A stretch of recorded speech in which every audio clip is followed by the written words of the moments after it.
Hello everyone and welcome to the show where after the collision we sift through the wreckage. The wreckage. I am your host Jimmy T. He is my co-host, the best in the world, Jamie the Vet Williams, and of course we've got a special guest. He's been doing the hard yards in wrestling podcasts. It is R to the B to the V. Welcome back once again to the wreckage.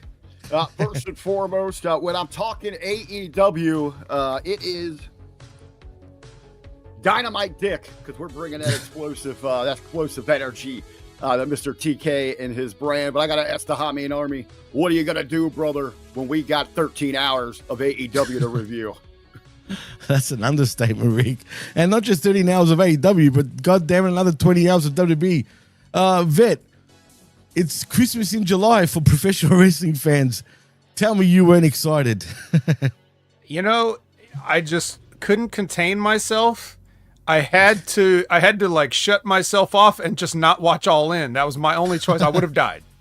And you don't want that. You can't lose the best in the world. You can't do it without me. So that's true. I did this for all of you. I completely skipped All In. And I'm counting on you guys for the hard carry on that point.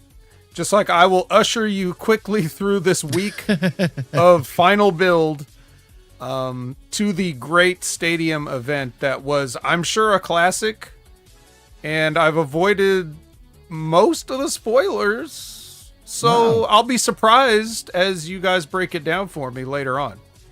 Well, funny you bring that up, Vet, because, you know, me and Rick... Obviously, we're doing a few shows. Obviously, not about All In just yet, but we did the Smack Attack. But once we finished the Smack Attack, right, I kid you not, it was about 3:30 my time, a.m. Mm-hmm.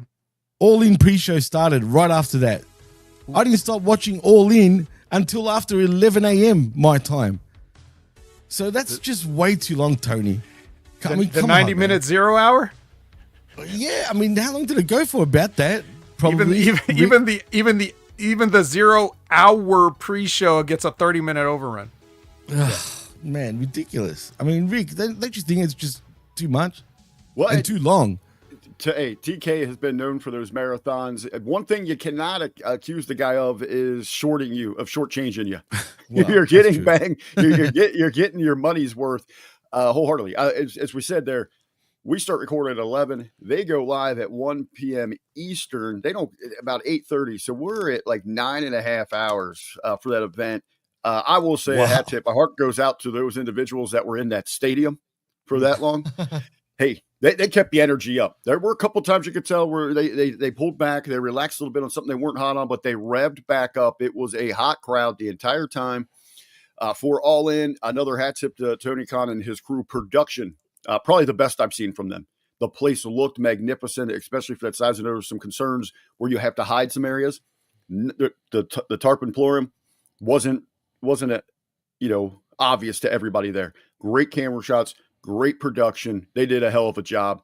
They've been in the right direction. Hopefully, this is just another major stepping stone. Great job all week from AEW. The go home really had me enticed, intrigued, and excited for what they were going to present in Texas. Well, before we do put on our sifting gloves, guys, we should get into the news because it seems that Seth Rollins is legitimately injured. Vet, I don't know if you watched Saturday night's main event. You did it? Okay. Do you care about any spoilers on what happened when it comes to that? I don't personally care. I don't know if any of the, if anybody hasn't watched it yet, but I mean, I know that LA Knight picked up the victory. So I don't know if that was a last minute change based on something, or is this one of those times where they say he's injured and it's a worked injury and we're supposed to go along with this crap? Well, funny you bring that up because initially I thought it was a shoot at first, but then Rick goes, nah, that's a work. And he convinced me. I'm like, yeah, you're probably right. What am I thinking, right? It was a work for sure. And I thought that too.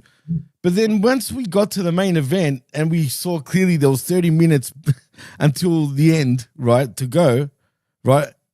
Goldberg ain't doing no 20-minute barn burner against friggin' Gunther. There's no way they would be expecting him, in my opinion, to be out there for that long. You know what I mean? So, and I felt like even the way it ended. Yeah. Well, just real quick, before you continue. So does that the match went short with Seth Rollins? No. We don't know. We have nobody knows. It's speculation at this point. But you can tell that with WWE television production, they always have like at least 15 minutes per match. So if it was like something like 5 minutes, but if maybe something happened at the end, I don't know. I guess I would have to have seen it. It was closer to the end and you could tell maybe after he comes off that rope, he's trying to do a catapult in, hits the rope wrong. Lands real weird. You can see it just buckles on him. He's able to make it to the corner. They go right into a finish there. It was abrupt too, to be fair. You could tell later on they had to make up some time because it was weird with like 6 minutes to go until the hard cut. They go to a commercial. So they're scrambling. So the thought process was it's a work because, you've got the Oracle there, the mastermind. They're going to play possum here. Oh, he's hurt. He's out. We're not going to see a cash in here. Then you have that potential there. You got to believe it was in the plan to at least tease some kind of cash in there. So they have to call an audible real quick in that main event because you could tell things were really awkward at the end of that show. 100%. You could tell there was something off. Even with the Seth Rollins match, there was something off with the finish. The chat over here, talking about 60 years old, he looked phenomenal. Absolutely. I've seen some of the profile pictures from the people in the chat. Believe me, you guys are not going to be looking like Goldberg did at 60 years old. In either case, for him to go out there, pull that pace, even with the slower pacing, to go 20 minutes for them, the old dog hat tip to the old dog there, and to Gunther, a true ring general. You could tell, he was out there calling some stuff and to carry that thing to get them to the end of that show. They limped to the finish line, but they got there. The ring general's a shoot. Oh, for sure. That's a shoot that became a catchphrase and a marketing thing, but it started as a shoot. Yeah. So he really lived up to it too, man. That you can speak to in all the experience you've had, and it's a panic mode when something like that happens on the show, especially on that level. I mean, you're on national broadcast, you're on free television, network television, big show, big event there in Atlanta. Boom, you got to stay liquid, call that on the fly, man. And it's right there, a big spot for you at the end of that show. This is why we were trained to be over-prepared. I mean, I'm sure you've heard Ben say that 1,000 times, right? Like Rip said, I'm going to have you motherfuckers over-prepared for this shit. So overqualified so that if anything happens, whatever. Problem is, like, we're a generation out from that. So now we have a generation that's not qualified. They're about qualified-ish. They're not overqualified. So most of them are guys like Seth Rollins are good enough they can handle that. Guys like with Walter, it doesn't even goes without saying. Of course he can handle it. But here's the other thing too. You have to remember all these people in all these positions in the production side. This is just, things go wrong all the time. Nobody should be caught with their pants down if something has to go short a few minutes. Like this is not like there shouldn't be a panic mode. This should be a day at the office for the production people, right? So it really comes down to the talent, whether they're going to panic or not, if they can't, just switch up a few things on the fly. So again, with people like Walter, it's not a problem. So if anything seemed awkward, that's kind of on maybe some of these people that maybe they're just not used to this kind of stuff. But I feel like WWE live programming for so many years, that should have everybody trained to be, there's no excuse why any of this shit should just fly off the rails. Not that it did, but just people as seasoned as you guys can just tell when things aren't clockwork smooth, right? Well, I think what the case where it maybe was that panic. It's you talk about the lessons that we learned from you, from Ben. Getting for me personally, getting to work front line with Beast. He would always talk about that. Rick, we got to have a plan B and C on something. We'll probably never use these things, but let's be ready with them, just in case something at the show would go awry. If you're out there, even on the smallest indie level where I was at, it never goes as planned. Everything up to it, you're going to have at least 5 things, wrenches thrown into the machine. as you're trying to get through a show. And I think, and Jimmy, that weird commercial break, and you had pointed this out off air after we had stopped recording, but we got to let's get a nice happy finish, nice shot here. So they had a post-show celebration planned for Goldberg. I think that commercial break was just to get everybody moving towards the ring quicker, because they had a bunch of the legends come out, the family come out. That you had like DDP, Doug Dillinger was there, the Cat was there. So I think it was just an opportunity for them to get everybody into the ring to push that forward. Now I have a question, because I watched the last match. Mm-hmm. So at the end of the show, Goldberg's in his speech, and then it just ends. So I'm like, wait a minute. If we're short, why are we losing the speech? What happened? At some point you went over. I think that speech was meant to be for that when was the camera stopped rolling. Yeah, that wasn't meant to be forced at all. They just wanted some kind of good feel moment to cut the fade to black for that hard out at 10 p.m. I see. Okay. That's what it came across for us anyway, I think. And it makes the most sense, man. So for whatever reason, we caught that little bit, but they should have just stayed with it in the end, right? WWE, they want to dangle that bait out there. They want to tease you, baby. They want to fluff you up for that social media hits. So anyone that's going to be tuned in is going to be interested to go find that on social media. WWE has been all over social media with that show last night. Which ironically, I kind of had in my notes as I was looking through the review and trying to get some notes together. I'm a little let down by AEW's social media presence this morning. They had a fantastic show. They've had a couple highlight videos out there, some of the stuff from the scrum afterwards, but like the highlights aren't doing some of those payoffs there. They're just like teaser clips. You've already got everybody's money. Now let's get everybody else that missed out talking about this, and start steamrolling there. Yeah. Well, that's AEW for you, man. They always miss out on opportunities like that. I'm trying to stay as positive with them because they did a hell of a job. They did. We'll give them that, and we'll get to that soon. And speaking with AEW and news, Adam Cole apparently is legitimately injured. Now, I don't know what exactly is wrong with him, Vet. I don't know if it's a concussion issue, a neck issue, a back issue. But let's be honest, Vet. All the above. Yeah, all the above. He hasn't actually been looking very healthy over the last few months. And now I feel like, and I hate to say it for his sake, I think he's done. And it's not because of his speech. I was saying that before his speech to Rick. I think he's absolutely done. And unfortunately, what could be the real issue with him? Is it a lot more serious that we don't even know of yet? You asking me? I don't even know what the hell you're talking about. Okay, but last night during All In, the TNT Championship, he was supposed to have the bout there with Fletcher, correct? So we get word during the 0 hour going in that match has been scrapped. That unfortunately, due to injury not being cleared, that Cole is going to have to vacate the TNT Championship. So we're going to now have a fatal 4-way at All In to determine a new champion. So you had the Sons of Texas, Justin Rhodes, Sammy Guevara, Fletcher also having an opportunity there. And then who's the dancing guy? I can't think of his damn name right now. Good old main event, Daniel Garcia? Yes, Garcia is in there as well. So they square off in a 4-way. We'll talk about that when we get to that on the card.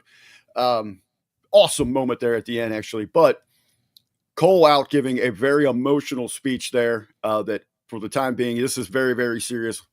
Might be career ending for him. He gives us one last baby and exits there.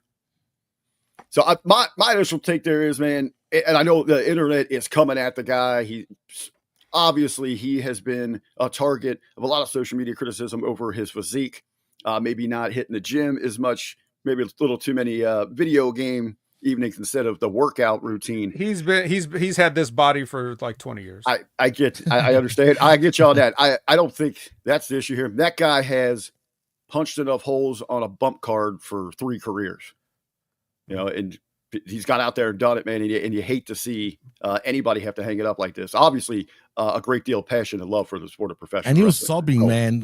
Sobbing. Like he really couldn't hold it together. Did you guys maybe see something like this? He has been pulling back a little bit, and it seems like they've been transitioning him more. He's been doing a lot of commentary over the last couple of months. He has. Well, I don't know about that, but like I just wanted to review my notes real quick because I mean he was on collision they said in it a was, match. they He said it was finished the from an match. He won injury. the match. They wrote that into the story saying it was an injury from Thursday. Yeah, so like he went out in that match on top over Rocky Romero. So if he was injured during that match at some point, he finished the match there. So I would have to go back and rewatch with an eagle eye to find out if and when that was the point that he got injured, unless it could have been something else that happened. Maybe he just went to get a checkup and, like just a quick, medical checkup or something. And maybe they found something that has nothing to do with wrestling, God forbid. So that's what I get a feeling of, man. I'm not scaring me. Yeah. I mean, if he walks out on his own power, like the day before, a couple days before he comes out for this sad speech, then I assume he was fine leaving the building that night. But, I don't know, dude. I'm not going to write off anybody's career yet. It's wrestling, dude. Everybody comes back. So we're talking about Goldberg, for Christ's sake. I know, it's crazy. That's when you put it like that. There was a bit of a pop out there. Britt Baker takes to social media and she just does baby broken heart, and immediately people are like, you cheated on him, bitch. Oh, God, I saw that and that made me sick. And like we were talking about in the Smack Attack, fans they were piling on her. Some wrestling fans, and just in general, in all of sports and entertainment in general, we were talking about this on the Smack Attack, are whack jobs, bro. They're just all sickos. I don't understand people how they get like some sort of satisfaction at saying shit like that. It's just wrong, man. Carnage, queers, and addicts applies to the fans too. Yeah, well, it's just weirdos, man. Stop being weird, IWC, please. God damn. It's a woman, for crying out loud. Anyway. They're only there to be weird. Yeah. So anyway, what else news we got? Well, in other news, let's see. There's not really much going on other than, post-match 22 crap. hours of wrestling, and 14 of it we need to talk about. Yeah, look, all the news is right here in the shows we got to talk about. Huh? Exactly. So that's all your main news, really, man. I'm not going to bother getting into last week's news, but everything else is not really worthy. Okie doke. Well, should we sift then? Let's sift. Let's put the gloves on and start sifting. I've got gloves. Oh, man, I puckered up there for a second. Damn. Ready for yeah. Ooh, hey, what do we got here? Yeah, you're definitely gonna feel it in your colon this one. Not just because Kenny Omega had a match this week, but so we're Dynamite 301. This is the 301st Dynamite, guys. Are you ready to celebrate? Let's get another cake out here. We're starting off the show with the final face-to-face between Moné and Toni. Okay? Moné and Toni. Ooh. And they said a bunch of stuff, but guess what, guys? Just me personally, and I would have had muffins today.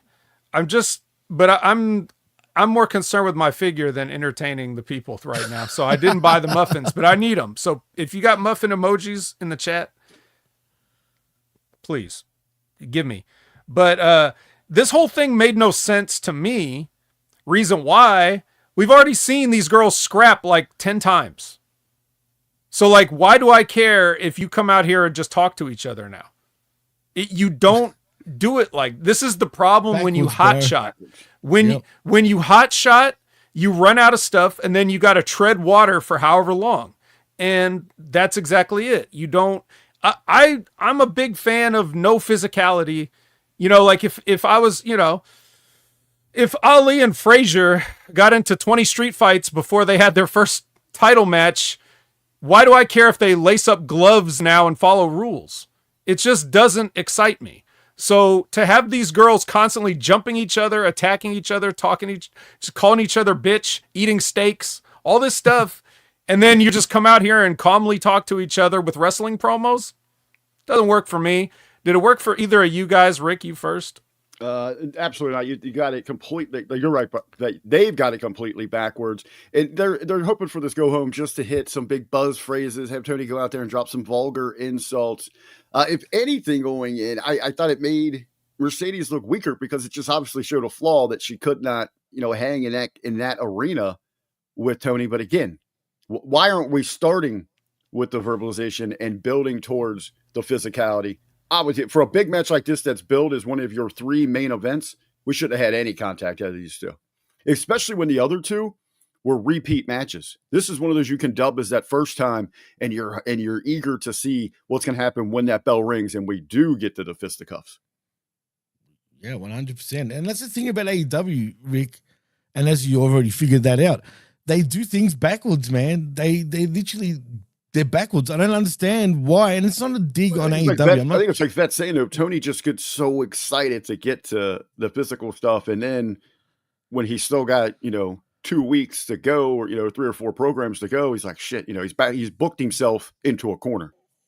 Yeah, WWE does it too. Basically, every wrestling company does this. And so not only does every wrestling company have somebody jumping somebody else that they're going to have a normal wrestling match with rules later, but even on this, this program, how many of these angles involve people just getting jumped or a post-match beating, or, that we have to play somebody's music so they come out and save. It's just the same repetitive shit over and over and over. And that's why you have to be more careful about this stuff in this day and age for the exact reason of what we're talking about. We've called out the fact that you have 20 some hours of content this week. You don't have to burn through all of it every single segment. You have to save some for later. We're going to be eating it. So we can't have 3 meals a day every meal. That opening segment, I just like zoned out. And the only thing I can think about in that red cowboy outfit is that Mercedes Moné is just a post-op Cowboy Curtis from the Pee Wee Herman's Playhouse. Ooh, Cowboy Curtis. Ooh. He just went zing. Put them side by side. The hair, the get up, it all looks the same. It's just a fat one too, right, Rick? I'm just so next is your standard cinematic Jon Moxley short film that I guess he would call a promo. Jimmy, did this do anything for you other than the other dozen times? Yeah, I've seen this already a million times. What's new that he says that we haven't heard already? I don't know. I thought it was a good point that somebody brought up, maybe it was Cornette or somebody, just saying how like Jon Moxley's talking about Hangman doesn't want it bad enough, and it's like, didn't he burn a guy's house down? He did. Not only did he what, burn what the do you house think down. What do you think is soft about a guy? I mean, aside from his pants, like, what do you think is soft about, like, whatever? Never mind. Just sure he drives a Prius, but he's also an arsonist. A Prius. I mean, his Prius has horns on it. That's pretty badass, right? I don't know. Speaking of driving badass vehicles, here comes the founding fathers with that limo with the shitty decals on it still. I wonder if something's going to happen to that. And then we get Team Mask, Bandit and Ski versus Proto Sheeta, which is a terrible name for a team, because normally you guys are used to me making up tag team names for people by combining words, but Proto Sheeta is actually what they have on the screen when Takeshita and Fletcher come out together. So, like, who's buying that shirt? I want to see it. Tag me in all the social media posts you find of people proudly wearing the Proto Sheeta shirt. So dumb. Anyways, so Takeshita hits the Raging Fire on Bandito, who just so happens to be the Ring of Honor champion. I guess that automatically makes him the number 1 contender for the Ring of Honor championship. I guess they also had Ring of Honor, whatever final card of honor or something, like on Friday night. Did anything come of that? Is Bandito, did he make it out the champ? Yes, he became champion. Yeah, he is still champion.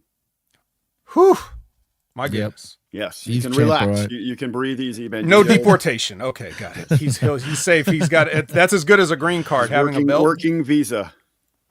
Hold on to that one. I like that. Hold on to that one. That's wasn't it Death Before Dishonor Mexico or some shit? $275,000 for a car. It was Death Before Dishonor Mexico. What, Jimmy? What are you trying to say about Mexico? Oh, no, sorry, we're dumb. We're trying to do Dumb and Dumber quotes, Jimmy. What is it that you want? I was just trying to say that the Ring of Honor freaking show, was Death Before Dishonor Mexico. Was it? Okay. It was. I don't. It was Super something Carter like that. Friday. So Yeah, All right. whatever. It was, yeah. All right. Well, I guess results for that can come up as necessary here. you can't come in or come on her. Yes. Well, yeah. All right. Outrunners cut a promo. Basically, the gist is this isn't over. Okay, we'll see. Yeah. Then Renee is with FTRkey. Are they, are they friends or what? I'm not sure. Like Christian's very, coy about everything he's doing. So We'll get to that when the time comes. yeah, can they coexist? Can the heels coexist? All right. Next is Ricochet versus Blake Christian, who gets the box promo on the way. I kind of like that, the old school, the Saturday night's main event. Right. I like it. I do like it, except for the Blake Christian part. So yes, the Gates of Agony. In theory, it works. It's just the product inside the box. Gates of Agony walk out, and after way too much stupid shit of Blake Christian getting shit in on the fucking Gates of Agony of all people, Ricochet hits Vertigo and wins. So I guess as Ricochet poses with the Gates of Agony, even though Bishop Khan kind of didn't want to do the pose, it looked like. I think Ricochet has found a couple of solid crew members to start his pirate crew. Rick, are you happy to see the Gates of Agony do something, or you didn't care? I think those guys are a group. Every time I look at, it's like immediately like these are some badass looking dudes. But then you remember of how they've been used, where they're at. Hopefully they can maybe do something of significance to build them back up. Those are the types of guys I would like to be seriously invested in and see working real programs like against the Hurt Syndicate. That's going to sell shit for me. Right. They already worked the Hurt Syndicate and just got jobs. I know. It was That's a real true. quick, in and out. I know they got beat up on it. So can you go back and try to reimagine that, or is it wasted? Yes. No, you can.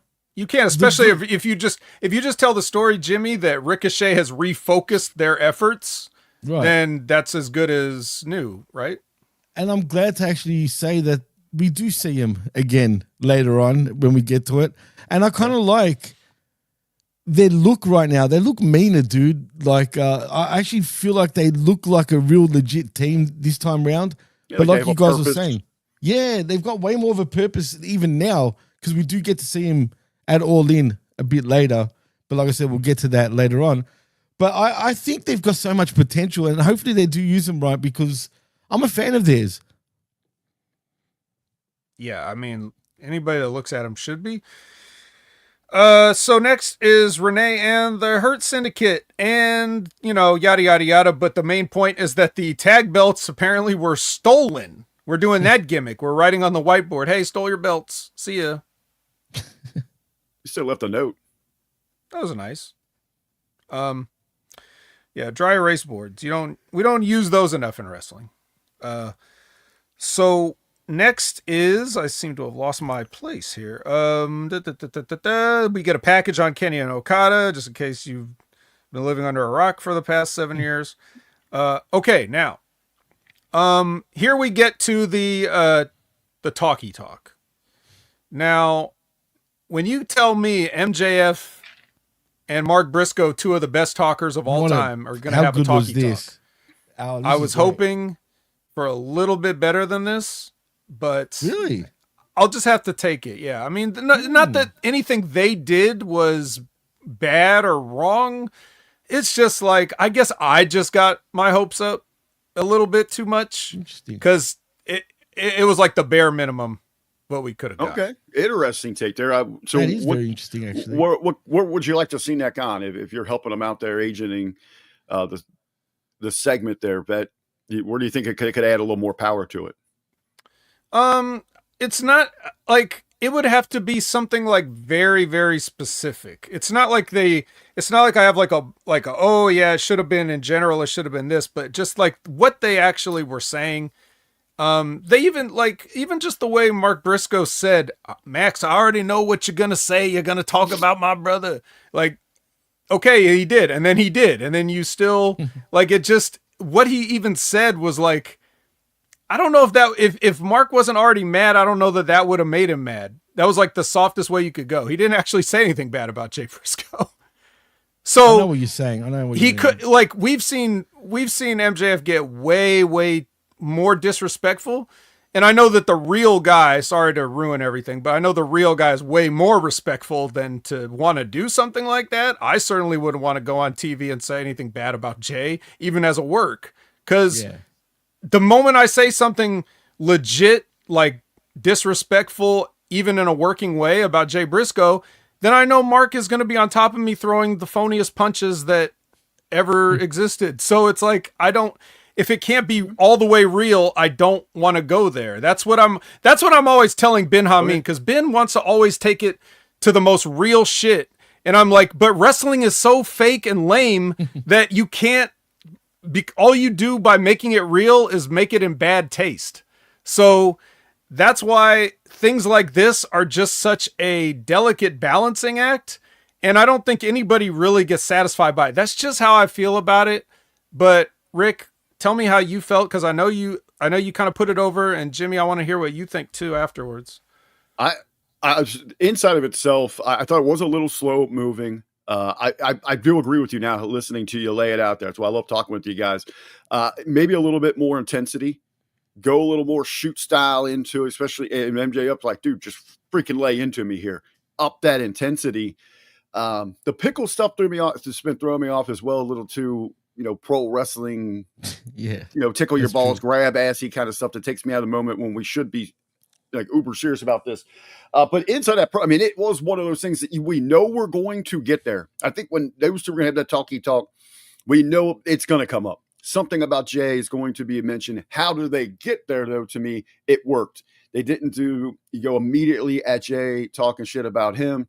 It was more a personal attack on Mark himself. That he has always been the lesser of the talents. As good as he is, he'll never be up to that level. That he hasn't had those achievements. But you're right there, that should have lit a much angrier, fierce fire under his ass than what we got. You asked like what I would have done, right? And it kind of like was clicking as you're saying it there. It's just like what he didn't do was he just didn't go right at Mark and say the obvious thing that everybody's thinking. It's like, yeah, your brother's one of the greatest, and you're out here losing every week. Like you specifically call out the fact that Mark almost never wins matches, and like what kind of you're not upholding your half of the legacy here. Like that's the easiest way, and MJF can say that in 100 different creative ways and insulting ways to just say what we're all seeing. It's in front of our face. Mark is losing matches, right? They only decide to give him a win when it's convenient for like an angle like this, right? And every other time he's on his back. So it's like MJF only needs to say that, and he can say that in a way that is extremely, This could have been the catalyst to give us a more driven, determined Mark Briscoe to get a bit more serious on that side. But inside of the segment itself, watching it, I'm on the edge of my seat, and I'm just thinking Dewey Cox. Say it, say it. Wrong kid died. It took him a while to get there, but it did. Like, oh yeah, and it was more.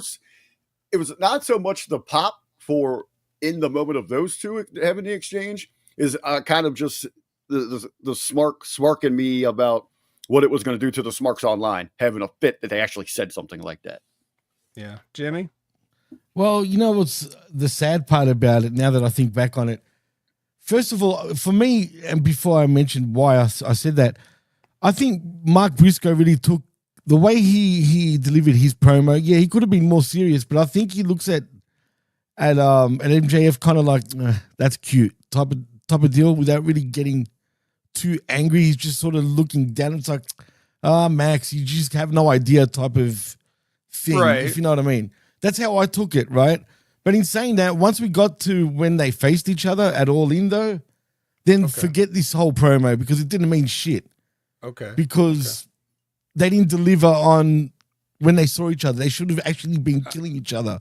You know what I mean? So now, looking back at that promo, it kind of feels very irrelevant because of what you see later on. That's the sad part. But I still enjoyed the promo though. But you're right, Vet, 100%. That's what makes you the best in the world, because you break down those little things that we don't catch. And when you put it like that, it makes me think differently. And it's like, God damn it. But in the end, I felt like now this was all for nothing. Unless we're building to something between these two, why bother? Well, maybe we are. And yeah, like I still like what they did, but I'm always thinking but it was that close. Like if something sucks, there's no point in talking about it. The 100%. Fact that we've spent this much time on it, it's like it's the fine tuning that makes you go, oh, if only. And just like Todd says, yeah, it's like, yeah, I'm using my a la carte method. You're right, Todd. I am, but I'm also just saying like, it would have been even better. So it's like, you always got to do the a la carte. Now there will be something else I'll mention later. Yeah, John Enright's in the house. What's up, John? After a little he said, "What's up?" He said, "What's up, bitches?" John Enright's something of a bitch himself, so we're all bitches here. He's total bitch mode now. He got a little snippy snip this week. What? Oh, he got the snippy snip. Yeah, you motherfucking bitch, John. He got that snippy snip. think pretty highly of yourself, don't you, pal? So anyway, but furthermore, besides everything else that we said about the Briscoe and MJF talk, you tacked a little business onto the end of this that had nothing to do with MJF and Mark Briscoe, only tangentially, where, Jet Speed comes down to attack the Hurt Business once they start, assaulting Mark Briscoe. So they come out there, and then after the Jet Speed takes out the Hurt Syndicate, yeah, you heard me, that happened. After that, then here come the patriarchy to sort of pick the bones, and a bunch of hyenas. The fact that Kip Sabian even got to physically lay hands on Bobby Lashley, that's the greatest moment of his fucking career. Just touching Bobby Lashley is an honor for Kip Sabian. But yeah, that happened. So there you go. So now the Hurt Syndicate is in the underdog spot. Oh my God, can they retain the title at All In? All right, we'll see. Yeah, Kip Sabian, him working this program, getting with the Hurt Syndicate, those 8x10s are going to be keeping his lights on for the next 10 to 15 years at the conventions. You know what? You're actually right. Yeah, that probably will. Mm-hmm. Let's see. RJ City and Renee pitch DraftKings. That's not that important. Then we get a four-way ladies match. Oh yeah, pal. Megan Bain, Tekla, Queen Aminata, and Ty Mello. Anna and Penelope are on the outside supporting their respective partners, and they themselves kind of look like a tag team, like Team Yoga Pants or something of that nature. They looked very dressed similarly there.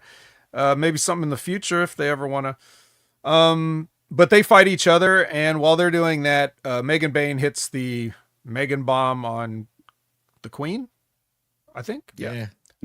It's a blood feud now between them two. Damn. We'll see later on. No, you're thinking of Spider Girl. Oh yeah, that's right. I was right. The stipulation of this was the number 2 spot into the women's gauntlet match. That's right. Which, as we know, because of the nature of this gauntlet match, it can actually end before everybody gets in. So having an early number is better, whereas usually it's not. So people shit on AEW booking, but that's a nice little twist, I think. It doesn't really matter, but it's cool. It's different. Right. I like that gimmick match. Yeah. So Renee is interviewing Tekla, but before she can actually say anything, the babyface Queen Aminata jumps her, and then security drags them off. And then Mark Briscoe runs in and cuts a very spastic, promo, Max, you did exactly what I wanted you to do, all that. So that was great. Great, but also a little comedic, but whatever. It's fine. Mark Briscoe, a la carte, fine. Samoa Joe versus Wheeler Yuta. This takes 8 minutes. It's about 6 minutes too long, probably, but that's whatever. Death Riders run in, the Ops run in. It's going to be a schmaz. It's just it gets worse. It gets worse. Well, we're going to go right into an All-Star 8-man with Hobbs and match. Shibata, who get to just hang out after they ran in. And they are joined by Ospreay and Hangperson. And then the opponents are the Bucks and Mox and Claudio. Now, guys, I'm gonna sort of like, I'll ask you guys for your thoughts now, because I'm afraid this is where the muffins would come in. Jimmy, you first. Any thoughts on the end of this show? It's okay. It's okay if you don't. That's fine. You can always pass. Okay, pass. You know how I feel about these type of matches, Vet. I'm sick of even saying it again. So yeah, you were probably thinking it was Collision, right? Yeah, but it's not. That's the problem. It's either an 8-man or Daniel Garcia in the main event if it's Collision. So, what about you, Rick? Yeah. Any overall for Dynamite this week, as we are on that go home, they're making some last minute selling points to get you excited, get you hyped for the big Texas show. I applaud their efforts, man. I was intrigued. I was ready to go that next night, Thursday, for Collision, and just kind of had that boulder rolling. It was steamrolling for me, so I enjoyed it. All right. Well, so Shibata got choked out in this match, but that doesn't even matter, even though it shouldn't have happened. And the reason it shouldn't have happened is because all of this bullshit that's about to happen was going to happen. So why did you need a finish in this match? Why do you need to beat anybody? Yeah, just have everybody jump in and start schmozzing. You already had several schmozzes. Let's get another schmoz in. It's a schmoz fest. But so anyways, long story short, after the schmoz fest, the sore winners have got Ospreay and Hangperson hostage, and they each have a nice shiny plastic bag ready to kill them with. Okay, so we're still doing this, right? Okay, but then Swerve is on the screen, sitting in some vehicle, a backhoe. We don't know that yet, but that's what we see. We definitely had some sort of construction equipment from the tight shot on Swerve here, being broadcast live from the parking lot. And everybody sits there and watches him calmly talking to the camera from his spot in the backhoe, as they're just stunned by the sight of Swerve, all the way outside the building. Can't put the plastic bags in murder now. We got to listen to this guy's, calm, slow promo. So then he gives his speech, which is probably like a couple of minutes long. And then they all just watch as he takes the backhoe, crushes the limousine that the Bucks came in on with their shitty decals, crushes it with the backhoe repeatedly, picks it up, crushes it again, picks it up, crushes it again, flips it over. At this point, I'm watching it, like making my notes live. Like I just write down so bad. And then Paige is like, after they, break free and start fighting back or whatever, and Paige comes face to face with Mox, and he just stares at him. Like Adam Page is just standing there staring at Jon Moxley after he was about to kill him. Don't forget, he had a plastic bag and he was going to kill Adam Page.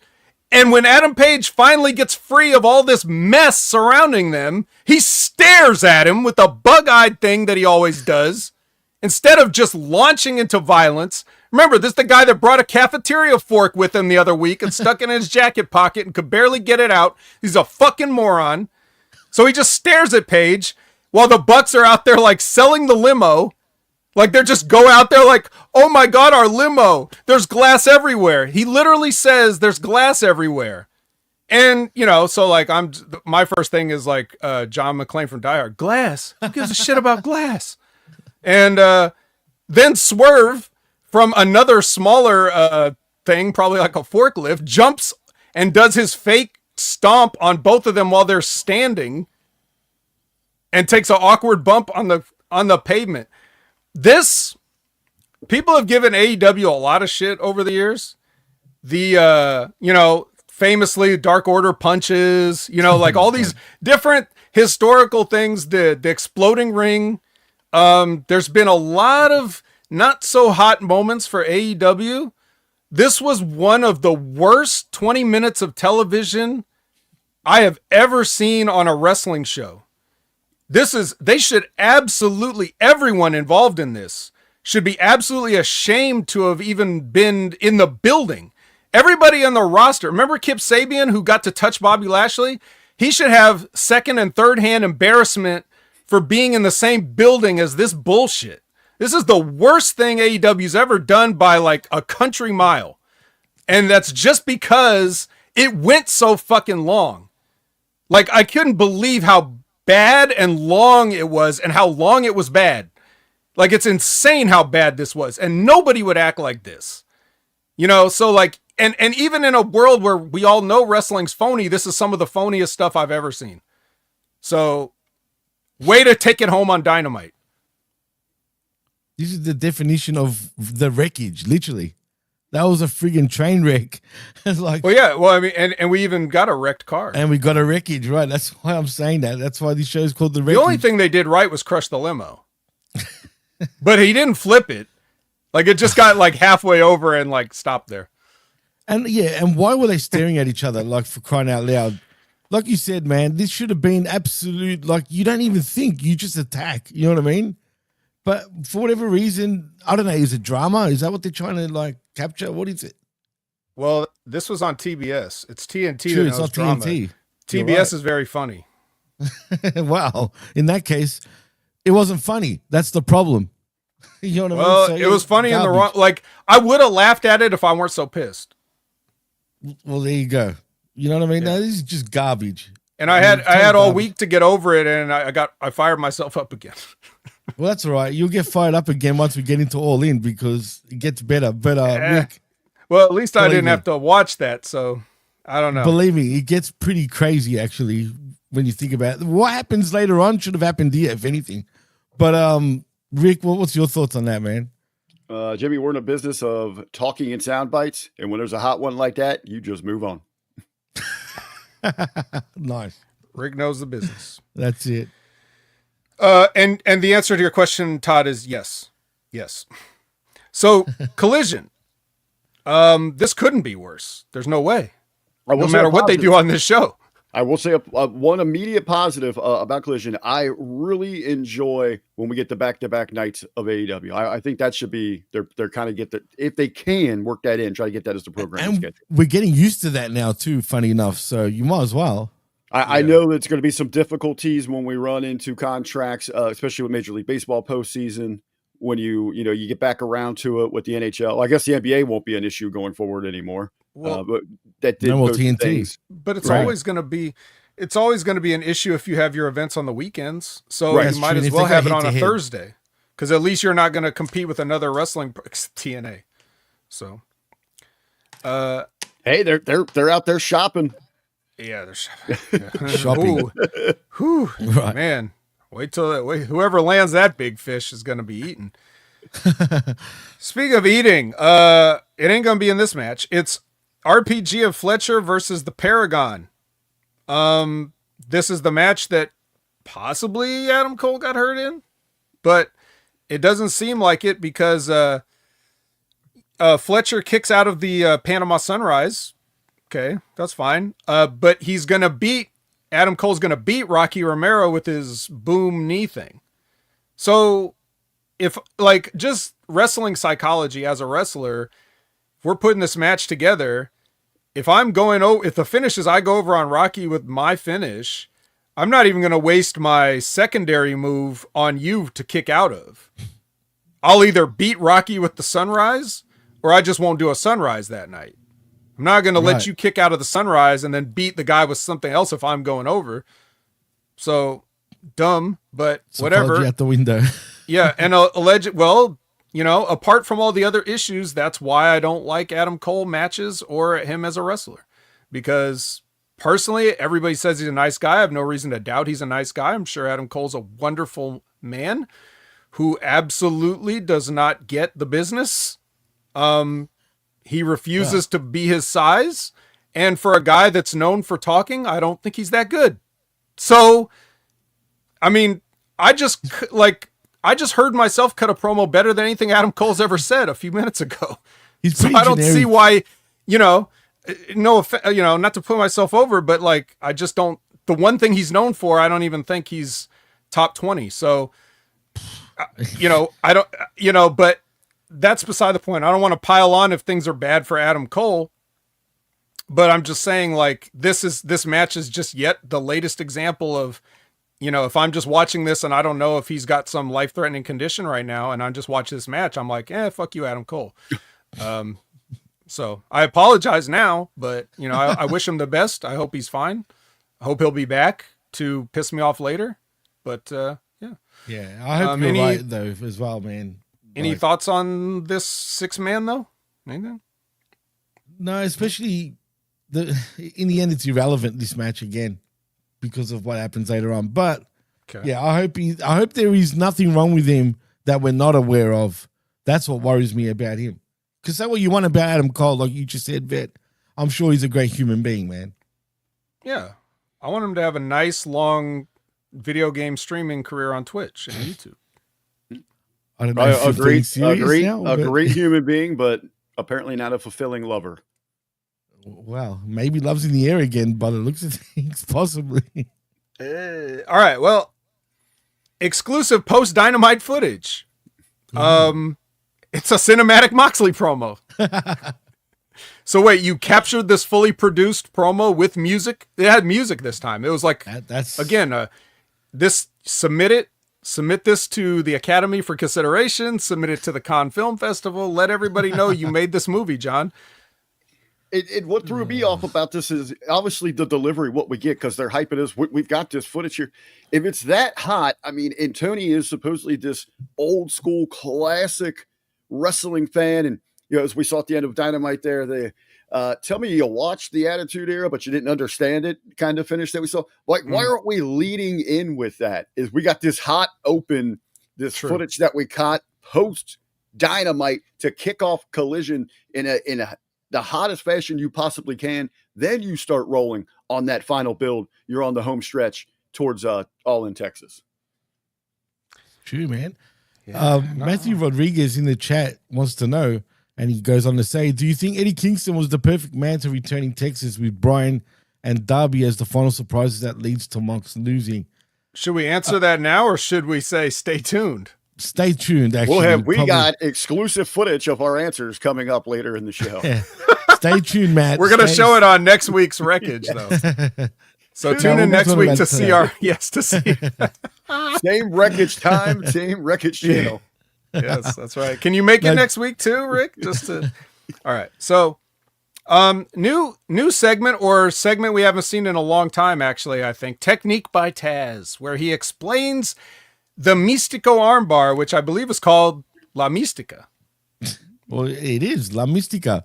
And where Taz takes his long way around to say, hey, when he pulls back on your arm, it's going to hurt your arm, brother. Hey, brother. Yeah, it's true. I don't remember Taz's techniques, though, in the past, to be fair. Long time, if years ago. Okay. It was like back when he had his own faction with his son in it, and and Hobbs and shit. Yeah. And Ricky Starks. Oh shit, you're right. Ricky Starks, true. Kind of that Stevie Richards show is pretty good. Didn't Taz used to do something like that? Let's get it on television. But yeah, I kind of like where they're going with that, because like from in football, I always love like when Coach Gruden would sit down with the quarterback and look at some tape. Gruden's grinders. Like yeah, I enjoy it. So that kind of an aspect. But can we use that vet for like a platform like this or something like Stevie's doing to actually educate an audience on how things should work, like in a kayfabe sense? In a kayfabe sense, sure. And I've seen people dabble with that throughout the decades. Like they'll do something like that and then they'll just drop it. So I don't know what makes them drop it. I don't know if I don't think it's like real-time feedback that's saying, well, this sucks, we don't want to see it. I just think they just get lazy and don't want to do it for whatever reason. It seems like something so easy to produce. And as we're, you're doing the same old stuff, overrun on matches. This is some nice filler though. It can actually educate an audience for what you're trying to achieve with some sort of thing. And it helps. And without the physicality or running some out there to, get some stamps on their bump card, you're putting them over. Mm-hmm. See, I would love if someone did what Corny used to do back in '97. Where he just went on there and bitched about everything. Yeah, I kind of like that though, because he wasn't really kayfabing it. He was being real. That's what podcasts are for now, Jimmy. Well, yeah. I mean, he was ahead of his time, right? When you think about it. Yeah. Yep. Well, and I wonder whatever happened to him. So, I wonder. So, okay, Harley is doing an I Drink ad I just thought I'd Is point she that out. injured? Is she injured? Probably. Well, Okay. she's wearing the mask, so They kind of I just assume. like, which okay, for the record, there you're was gone. for the record, she was written off and she got a gimmick injury that Disco Inferno couldn't see through. So maybe his nose was in the way. So Skyflight gets a vignette. Ooh. You like Skyflight? What a stupid name. Do you like the Speed, group? Jet, Skyflight. Jet skis, sky flights. All right. Well, in this particular incarnation, Jimmy, of Scorpio Sky, Top It Flight, makes sense. and Christopher Daniels, do you like this group as a group, and Greg, or is and it Greg in random? there. I mean, it's still she's half got random. It's half random, and the name makes sense. I get it, right? But still, it's corny. But cool. It's 66% of SCU, right? so that part you makes must sense, have- I guess. Yeah, I mean, can we call it SC Flight or something like that? Yeah. Still No. corny. Doesn't matter. Skyflight's fine. It doesn't matter. No, it works. Skyflight actually works. I'm only being an idiot. You know what does? work. You know what does matter though? What's Because that? now that we know how La Mystica works, Right. it's time for Mystico to take on. Oh.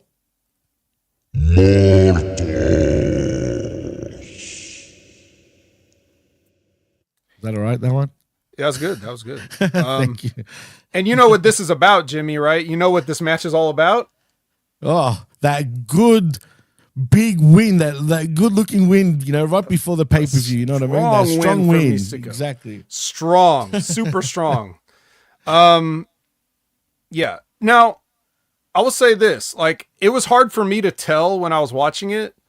But Rick, ever since the Worlds Collide AEW version, when Mystico came out and everybody sang, like they've been trying to do that same thing where he comes out, and I can't tell if the people are singing or not. Are they singing? I believe so. And to skip ahead a little bit, they did have a large presence of, I guess, the Hispanic following, if that was actually, the race nationality, but it did get a reaction there in Texas. Actually did. A pretty big one, actually. But it was kind of awkward inside the gauntlet match because he comes out in the middle of the pack and He's like, everyone's doing the stupid laid out shit anyway. Why MJF just waits in the ring. So in a gauntlet match, you're going to have it extended. That thing went like 35 minutes and they take like two and a half minutes, which seems like an eternity. Yeah. Just to everyone lay out while they just do the music thing. He was blowing kisses, hugging babies. I'm over exaggerating now, but that's what it looked like essentially. Yeah, that's what happens when you don't consider these things when you're booking other stuff. When you should have booked him to come out first, but then you had to do your MJF and Mark Briscoe thing. So, the only reason I just wanted to ask because I knew the people were into it because once the music went off, the people were super popping for Mystico. But I just couldn't tell during the music if they were actually singing because he just kept pointing. And every time I looked at somebody, they were just like, eh. So it was probably just louder than the people. I think it's going to be one of those little gimmicks. It's going to be about whatever arena you're in and what audience you've really got if they get it. Well, now everybody's going to go and learn those Spanish lyrics so that when it comes to your town, they'll be able to sing. They all know that. Yeah, this is how the little bouncing ball on screen with the lyrics. Karaoke. Right. Yes, this is how WWE has made all this money. They've turned it into the Rocky Horror Picture Show. So now AEW is realizing, we need sing-alongs. All of our music sucks and barely anybody has lyrics. So the only people you could sing with is Dark Julia and this guy. So we need more. Sing along with Jericho, Randy Orton was the Hurt Syndicate's good too. You can sing along. Oh, that's fun. Come on, because it's stupid. We hurt people. Like it's fun good, just saying that. You know what I mean? So that's an exception. But Randy Orton on Saturday night's main event was overkill with the sing along, man. Even Jelly Roll was damn singing it. Yeah. Hey, look, if you want to go to a wrestling show, you got to learn some songs. It's just like it's a variety show. It's a variety show, right? It's a variety show, right? Spot on. Anyway, so MJF comes on the screen after the Mystico gets the win, and he says as long as Mystico has masks, he's going to keep taking them until he doesn't have any more. Wow. Good luck, okay, MJF. Now, speaking of that, so transitioning into the next bit, which was This was another Mark Briscoe promo. Okay, guys, now this is Mark Briscoe, this is the real Mark Briscoe. I was telling you about this, Jimmy, because he brought the fire here. That's true. And it's not Before like he told me, right. He didn't raise his voice. He didn't yell. But he was, you could hear it in how serious he was, even though it's just an angle. But I believed him. So that's how you're supposed to play this. And it's just what we kind of didn't get. Because as you were pointing out, that's the problem. He had the attitude of like, Max, you dumb kid, like that. Like that's what this was not that. This was not that. So I encourage you, if you've only watched Mark Briscoe since he's been in AEW, he has not done this here. So I encourage you all to find this short promo and see why we praise Mark Briscoe, why I say he's on the a la carte menu regardless of anything.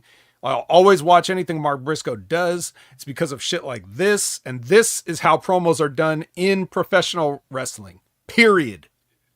Do you feel there's a difference maybe, especially here with Briscoe,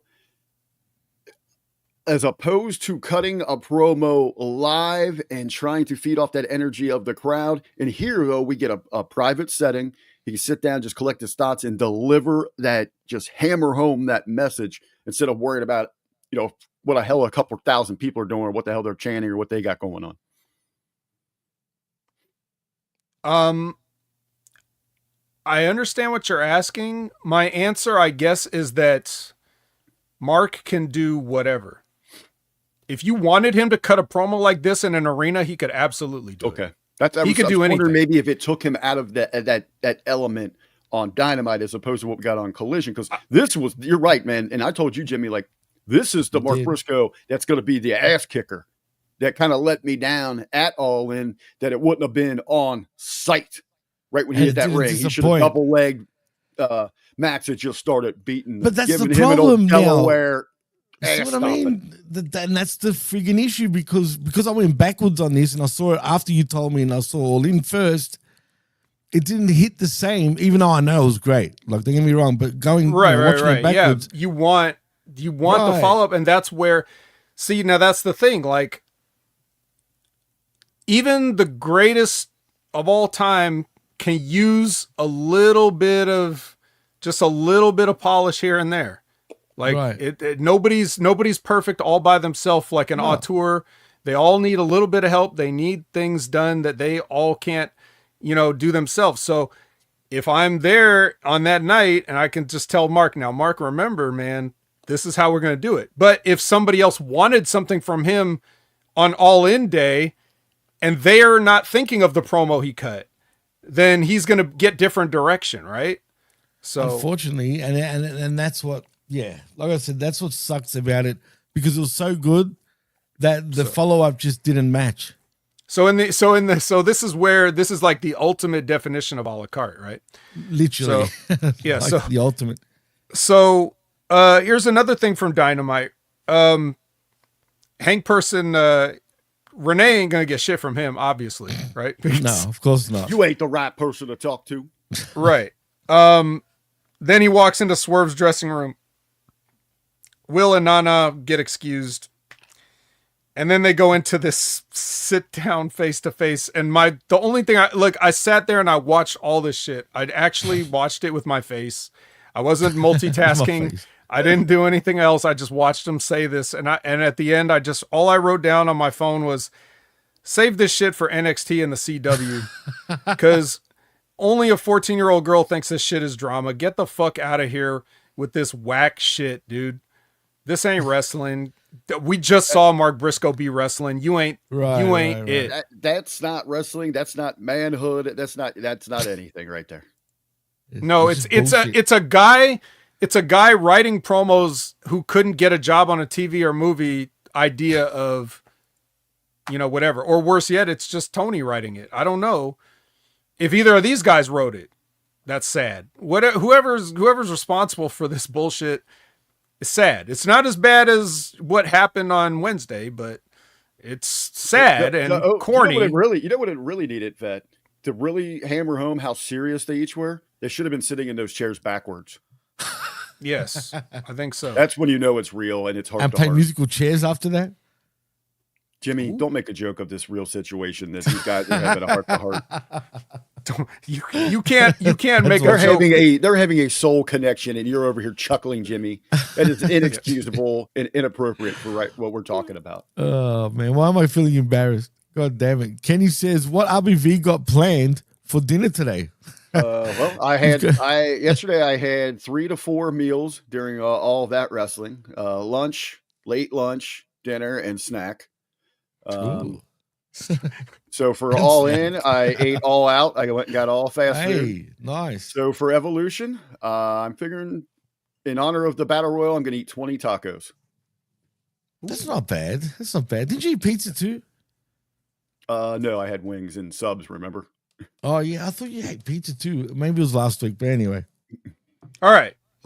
We still got a lot of stuff to cover. So let's get through some of this. Mox and Marina take the show over.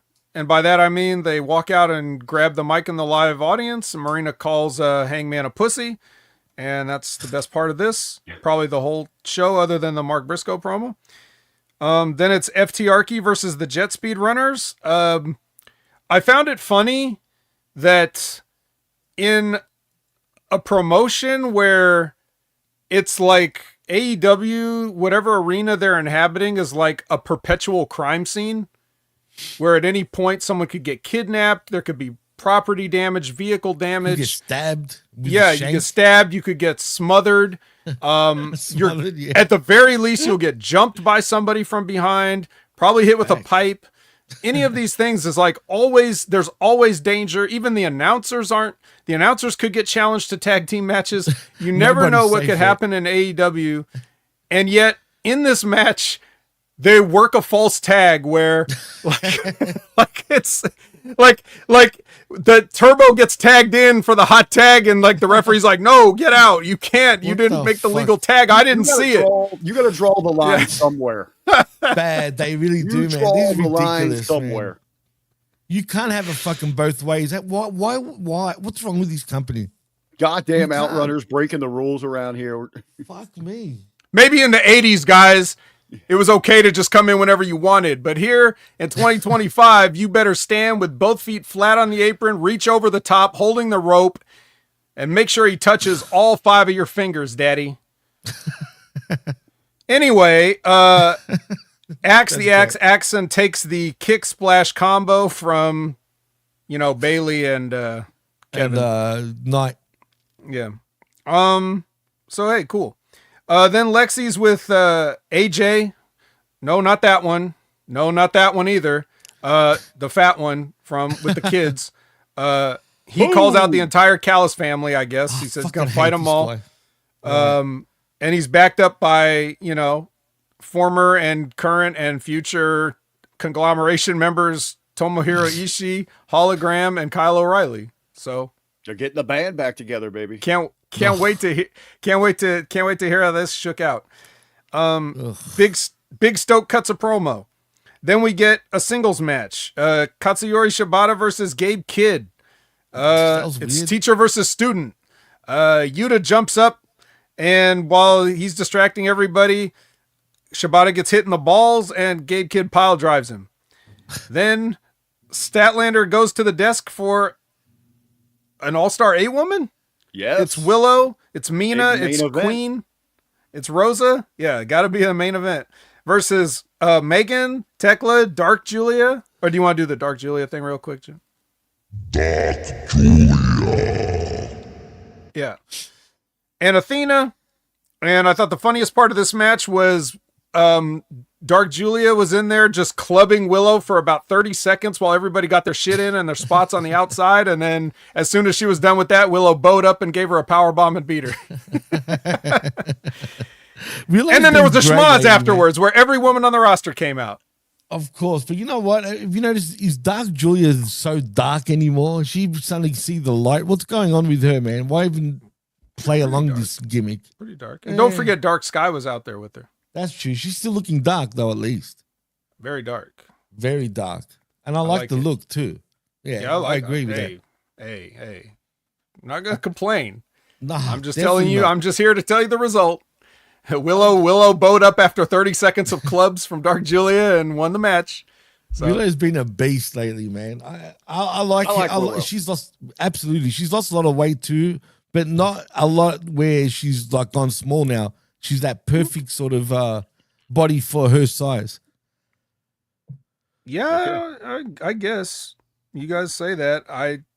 Willow's kind of been in shape for a little bit now, but oh no, definitely. I don't think she ever looked bad. No, she was never like fat, like if you know what I mean, right? She's just a little bit chunky, but in a good way. Jimmy. No, all right, man. She's got a great body. All right, enough. Everybody loves Willow. Now, I've had the baton. I am passing it. I don't know who I'm passing it to, but I get to just chill in the backseat like I originally was supposed to when the Wreckage was invented. And I get to let you guys take me on a ride. Okay. And I can maybe chime in or ask some questions on some clarifications that I'm looking forward to handing the reins off. So here I go. Rick, how do you want to do this? Do you want to lead it or do you want me to lead it? I'll let you kind of do the match stuff, but I'll paint the picture here for Vet. We'll set the atmosphere, the mood, the ambiance for him here. Again, I do want to put over kudos to Tony Khan and them. A lot of people, a lot of concern where they're going to pull this thing off. Their biggest domestic show, the stadium show down there in Arlington, Texas, home of the Texas Rangers. They did a magnificent job transforming the ballpark. You know, a lot of times when they do these baseball stadiums, it has that weird feel to it. Just had a great wrestling vibe about it. The fans were hungry for it. As we said, if you got there, you were probably there for 10, 11 hours, maybe, all depending when you got there at the gates, when you could get the hell out of there. They stayed hot. There was a great energy throughout this entire show. There's a few matches you could tell where they pulled back. Maybe the interest level wasn't there, but they revved it right back up all the way through that main event there. So awesome job all around. Everything looked great. Production was crisp. Probably the best that we've seen from AEW. Yeah, the set was great too. It really felt like a WrestleMania-esque event. But it kind of reminded me more of their biggest of event of the year, for sure. AEW, and their biggest domestic show taking on an undertaking like this with the stadium. And a lot of naysayers, a lot of people are going to be eating crow about that, you know, with the ticket sales and all that. And they shot it so well to hide any of those areas. I think the hard camera side still looked a little, suspect, but it doesn't matter. It looked great on TV for sure. And I totally agree with you. But we start off with the 0 hour though, Rick.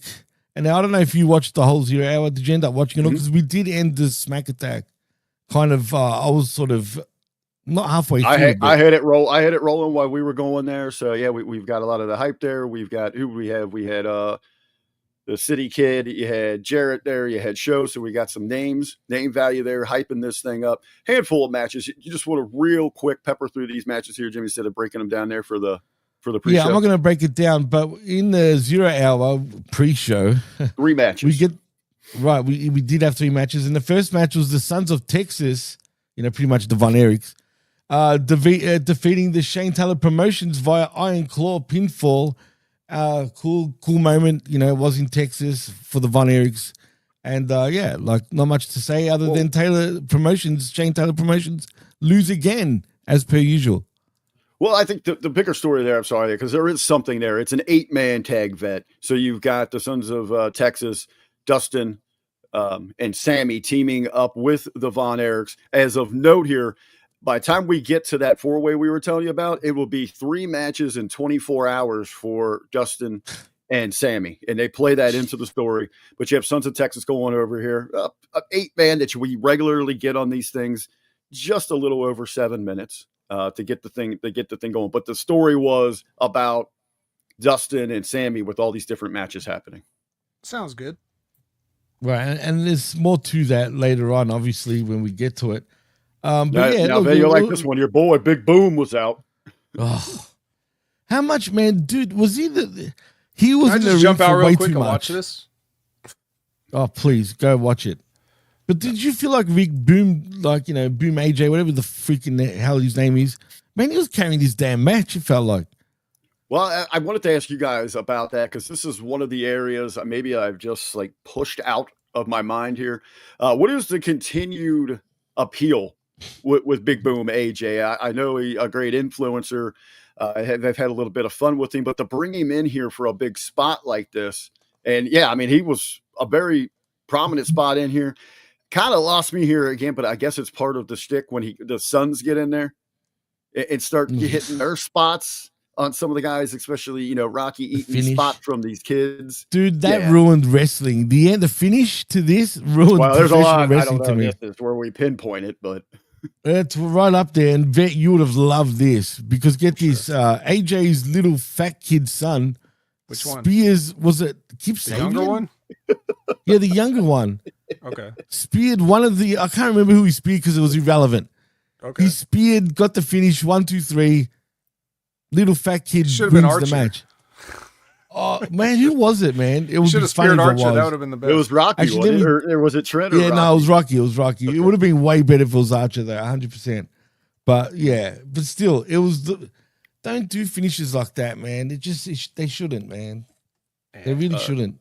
So now, as for the appeal, I'm the wrong person to ask, of course, because often with things that are extremely popular trends, whether it's in the entire world or whether it's compartmentalized off into social media or reality television or whatever things that different types of people like or whatever, I'm usually against it. So I don't know what these guys' appeal was every time. Let's see, to use a phrase I think that the youth of today would probably best identify with, as far as every time I've seen this guy and his kids on the AEW screen talking, cringe AF, I think is how they say it. So I don't get the appeal, but for lowest common denominator people, that the kind of people that actually can sit and watch YouTube videos unironically like this, like that these guys do, I guess they love it. So I don't know if it really has brought in an audience that's different, like you would hope it would. And I kind of see that sort of across the, the television and ratings stuff. Everyone is, Logan Paul doesn't move any numbers. These guys don't move any numbers. But for social media and those type of things, maybe they do get a lot more numbers. So as long as their YouTube channel's monetized, and I believe the 0 hours on it, anybody that wants to watch these guys is getting them some ad revenue, hopefully. It absolutely is. Where I watch it, so I'm gonna have to check them out. It's just I'm not knocking them. I'm just unfamiliar with it. So I'm just wondering what the appeal I think was. they do what you do, but probably worse. So I could say one thing, Rick. AJ, the dad, he was an actual professional wrestler, believe it or not. So yeah, they mentioned that. Put up Kenny's comment. If Rizzler makes it to 30, he's going to be moved around on a days like Jabba the Hutt. Oh man, he's going to be a hairy fucking guy when he's older too. I think, man, he looks hairy already, bro. No, really. Do you get what I mean? Those eyebrows are freaking bushy as hell as well, man. All right. So we move on to we have our main event of the 0 hour of the pre-show. The fucking Rizzler. It was announced over on Collision that FTR is going to put this thing to rest. They're going to end this little problem they have with the Outrunners. So again, we have another incarnation here. They're back-to-back, a one-on-one from that big match we put over on the platform here. FTR versus the Outrunners. Some good storytelling here. A basic match, much like the first go around that we saw with them. It was it didn't live up to that, though, Rick. No way. Pretty good. They're getting a little bit more of the spots in here. It goes 16 minutes. FTR goes over in this thing. They look good. They got their, they got a big pop. The fans are digging them here. FTR over, and then Stokely does let us know they are done. They are moving on from the Outrunners. In fact, they're moving on so much that they have been granted permission that FTR is going to be sitting in on commentary for the Triple Threat Tag Team Championship later in the night. So we end the 0 hour, the countdown show. We are ready before now. You continue on, Rick, you know what got over in that match really was the Outrunners gear. That's it. Oh, yeah. That's what everybody was talking. The Newport gear, right? The Newport gear, yeah. Yeah. So if you've got to stick out, you've got to get people's attention. They know how to do it. So they're going to do it through the attire there. If they're not going to get the win, if they're not in the big picture going forward for that tag team championship, Leave them talking about something. And the Outrunners are absolutely going to do that. For sure. But why did I have to get over him twice? Give him a friggin' win, man. Come on. Well, obviously the company's more invested there at FTR right now. I get it, but fuck. So they're not in the grand plan. And with the Outrunners, if they're going to give you an inch right now, make the absolute most of it because they're going to keep going. Well, back. they didn't the first time they got hot, Rick. That's the thing that worries me. You know what I mean? When they caught fire the first time, they had so many chances to pull the trigger with these guys, and what's the mindset with something like that? I mean, you just got to keep knocking away every opportunity, right? And if they pull back on you, just wait again. They're going to come back to you. The mindset is you want the shoot mindset? The mindset is the mindset is these guys are getting over. These guys. You know these guys. Y'all came from the same. Well, I know one of them. The mindset is these guys are getting over and we don't like it, so let's cool this off. See? And you can guess who's making that call and who's telling who to do that. So don't do good but not too good and all those things that you've always heard. That's the real reason why. Because even if like you could have the Outrunners lose key matches and still keep them hot. Right. But what they do is they just take them off TV entirely. Completely for like so that's like time. That's like, you like, for example, just to give like sort of a kind of a parallel, like people kind of say the same stuff about LA Knight, right? LA Knight doesn't win a lot of the matches. It's about 50-50, but he's there. He's on the show. He's in people's minds. Like the more they see him not win, the more they want him to win. The only bad thing about his booking would be if they cut him out completely. So as long as LA Knight's on the program, he's going to remain somewhat hot. Not as hot, but like I said, there's ways to keep people hot even when they lose. It just makes you want to see them win. So if you do it correctly, you can't do it. If you're not doing that with the Outrunners, if you're not taking advantage of their hotness, there's other things at work here that are political. Gotcha. And one of the things that's irritated with me about the Outrunners is just not the lack of recognition for the outside work, the PR stuff. They absolutely slayed it a few weeks ago over on TNT with the NASCAR stuff. Thankfully, they did show a little bit of swerve, but on the programming, they downplayed that. They were all over representing. Did an amazing job of bringing All Elite Wrestling to the forefront in front of that race audience. And we got nothing about that on the programming. That's definitely politics, fan, for sure. No, I hear that's beyond that. It's just lack of awareness about your cross branding and your promotional and the importance of PR. I mean, I regularly tell people in indie wrestling, PR is so important in pro wrestling. It's the first two letters. They've got no PR in AEW, feels like, man. Who's their marketing team, man? I don't even know any of them. That is the major difference when you're talking about the big boy company, right? And where AEW is at. Facts. True, and real quick before we move on, because Todd brought up an interesting point. He said carrying Cross, another example. Here's the weird thing about Cross, though. Cross is a heel. Cross is being turned into a babyface because people don't believe in wrestlers or wrestling anymore. They just believe in the booking and the pushes.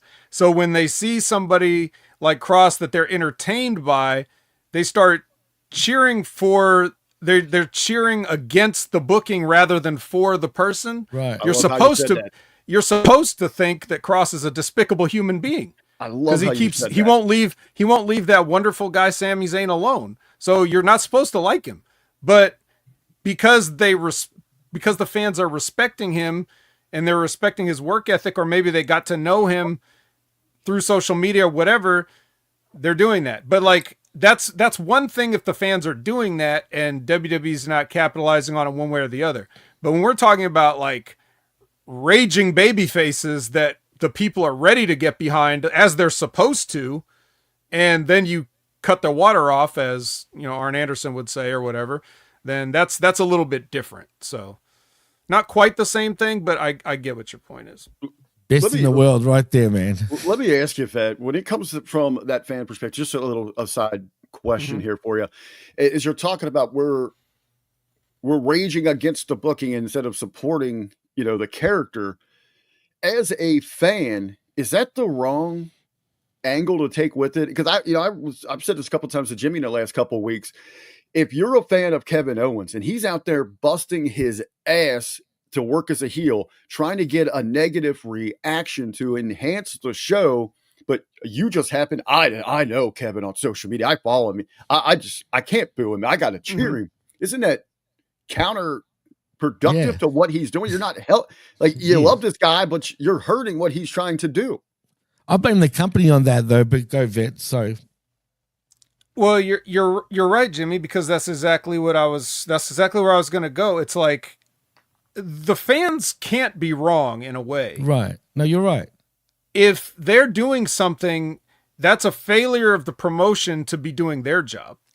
A wrestling promotion is about the keyword promotion.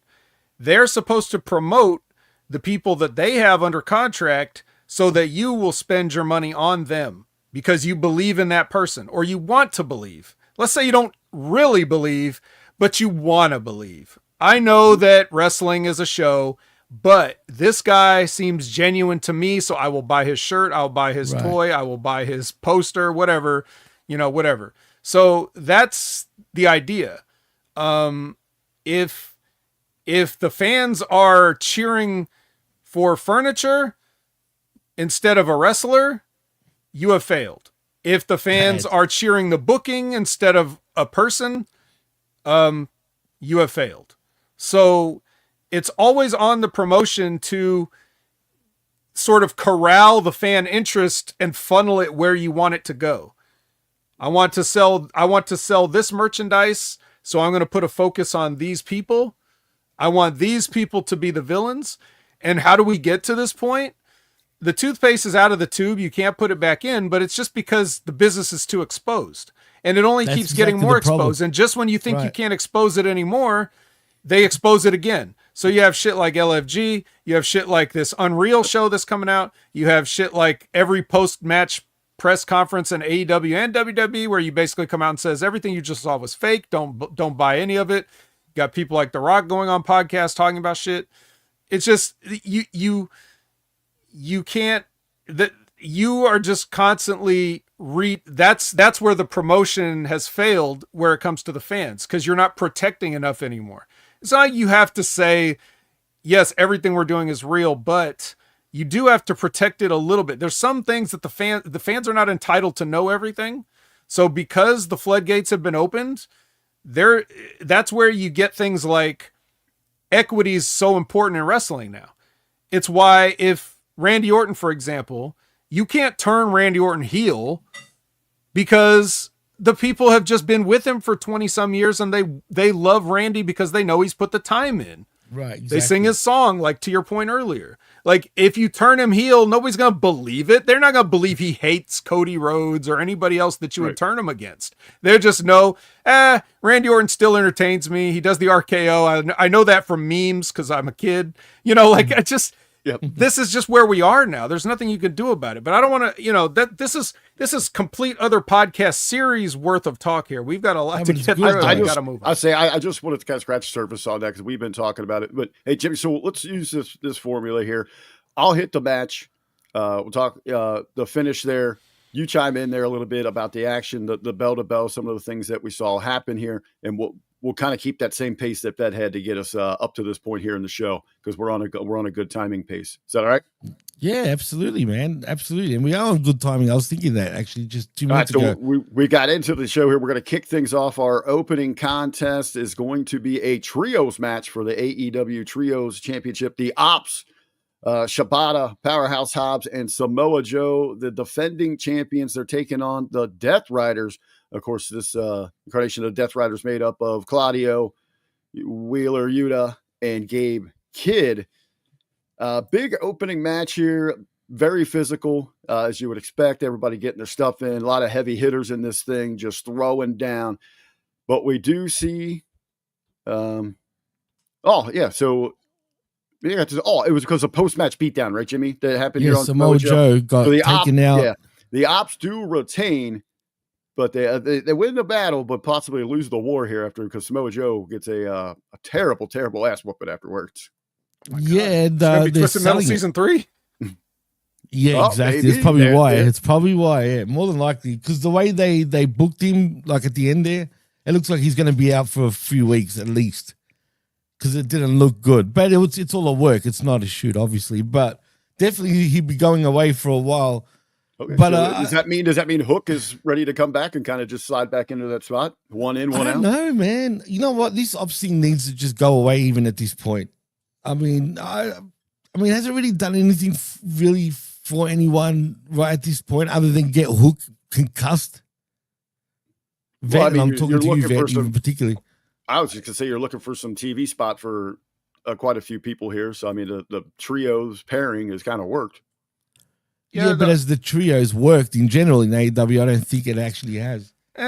Again, like what I was just talking about for the past couple minutes, it's the fault of the promotion. Anything could work if you put it over. So if they're not putting it over, that's their fault. It's not obviously the ops fault. So, yeah, anything that gets more Hook out there, not only because I like Hook, but because Hook needs reps. That's all he really needs. He's got everything else. So just get more Hook. But if he's not well enough to come back and there's some other issue going on, then, I wish him all the best. But, this could open the door for him to come back if Samoa Joe's got to be gone for some reason. Maybe that was their way of thinking it. And we've seen Hook pop back in here and there, but right, nothing sustained. So maybe that has something to do with it. I don't know. But anyways, to your point there, title retention. Jimmy, as well. They're looking for things to occupy all of these talents, and Tony, he loves a shiny toy of belts. He thinks is going to generate interest towards people. Our second match out of All In Texas. We're putting this thing over. I love the style of this match. It is our men's casino gauntlet match. The winner of this thing is going to get a future AEW championship match. Of course, we know who's going to start this thing off. MJF is number one out. He eventually picks up the win here over Roderick Strong, 34-55 in this thing. Again, for those of you that maybe watching or haven't seen this thing, it's kind of like a reverse Royal Rumble with a pinfall. So you want to get in early. Weird.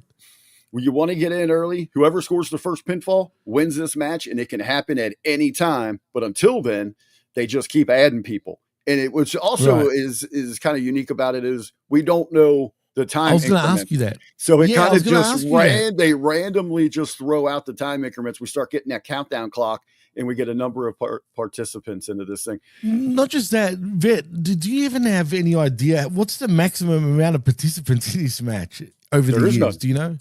That's what I mean. I don't By like the that. rules. Why? By Like, the sorry, rules. Moxley, get out there. Yes. Yeah, that's what I'm We saying. ran out of Like, guys.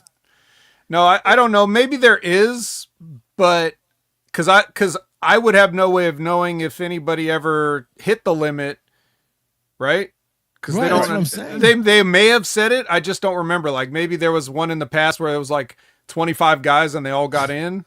Maybe Because they don't necessarily have to end it early, or that's the beauty of wrestling being a work. You can do whatever you want. But my question is this: I was promised an uninterrupted ass whooping for 2 minutes, Rick, and so and that's the issue. It should have been Nope. on site. MJF is number one out. He gets his He didn't get that entrance, and it shit. should have been Mark just boom. I couldn't believe it, man. Strolled out. That wasn't They happening. have a little bit of exchange there for a little bit, and then who was number three? There was a Was it Ricochet? It was Ricochet yeah. comes out, and at that point there, we completely abandon this. What really should almost be a blood feud here. The shots he was taking at him, saying it should have been him instead of his brother, and then you saw the rage from Mark. We pretty much abandoned that. And So completely. So well, if so, if I'm booking on the fly with your recap or whatever, so Ricochet comes out, and the first thing I have Ricochet do is go sit in the corner and watch Nah. Mark You know pummel what they do? MJF. No. You know what they do? They team up together to pummel Briscoe. what's it called? Briscoe. Yeah, I mean, I could see that, but I would rather this is me booking now. So Right, okay, right. I would say do that because Ricochet really doesn't care. So he just knows he's got to survive. And then if Mark looks like he's about to actually take a pin, then Ricochet could kick him or something. But the rest of the time he wouldn't want to. So There was but anyway. no urgency between them two at all. Trust me, there really wasn't, and that's what was sad about it, and that's why everything that we saw Jimmy inside of the match. I'm trying to think. So we got 34 minutes here. We're seeing a lot of familiar faces. Was there any big? Well, Mystico and the sing along in Spanish Mystico was the sing along, as we talked about that. They kind of just like. Well, here was another Juice Robinson was a big deal. He's back, by the way. Juice is back, clean cut. Juice is back, looks completely different. I actually like his look, man. I'm happy to see him back, but also the guns are back too. I'm hoping for a Jay White appearance very shortly as well. We had the Gates of Agony. They make an appearance inside this match. So we've got this complete melee going on where you got all these participants coming in just trying to score a pinfall. The Gates of Agony come out.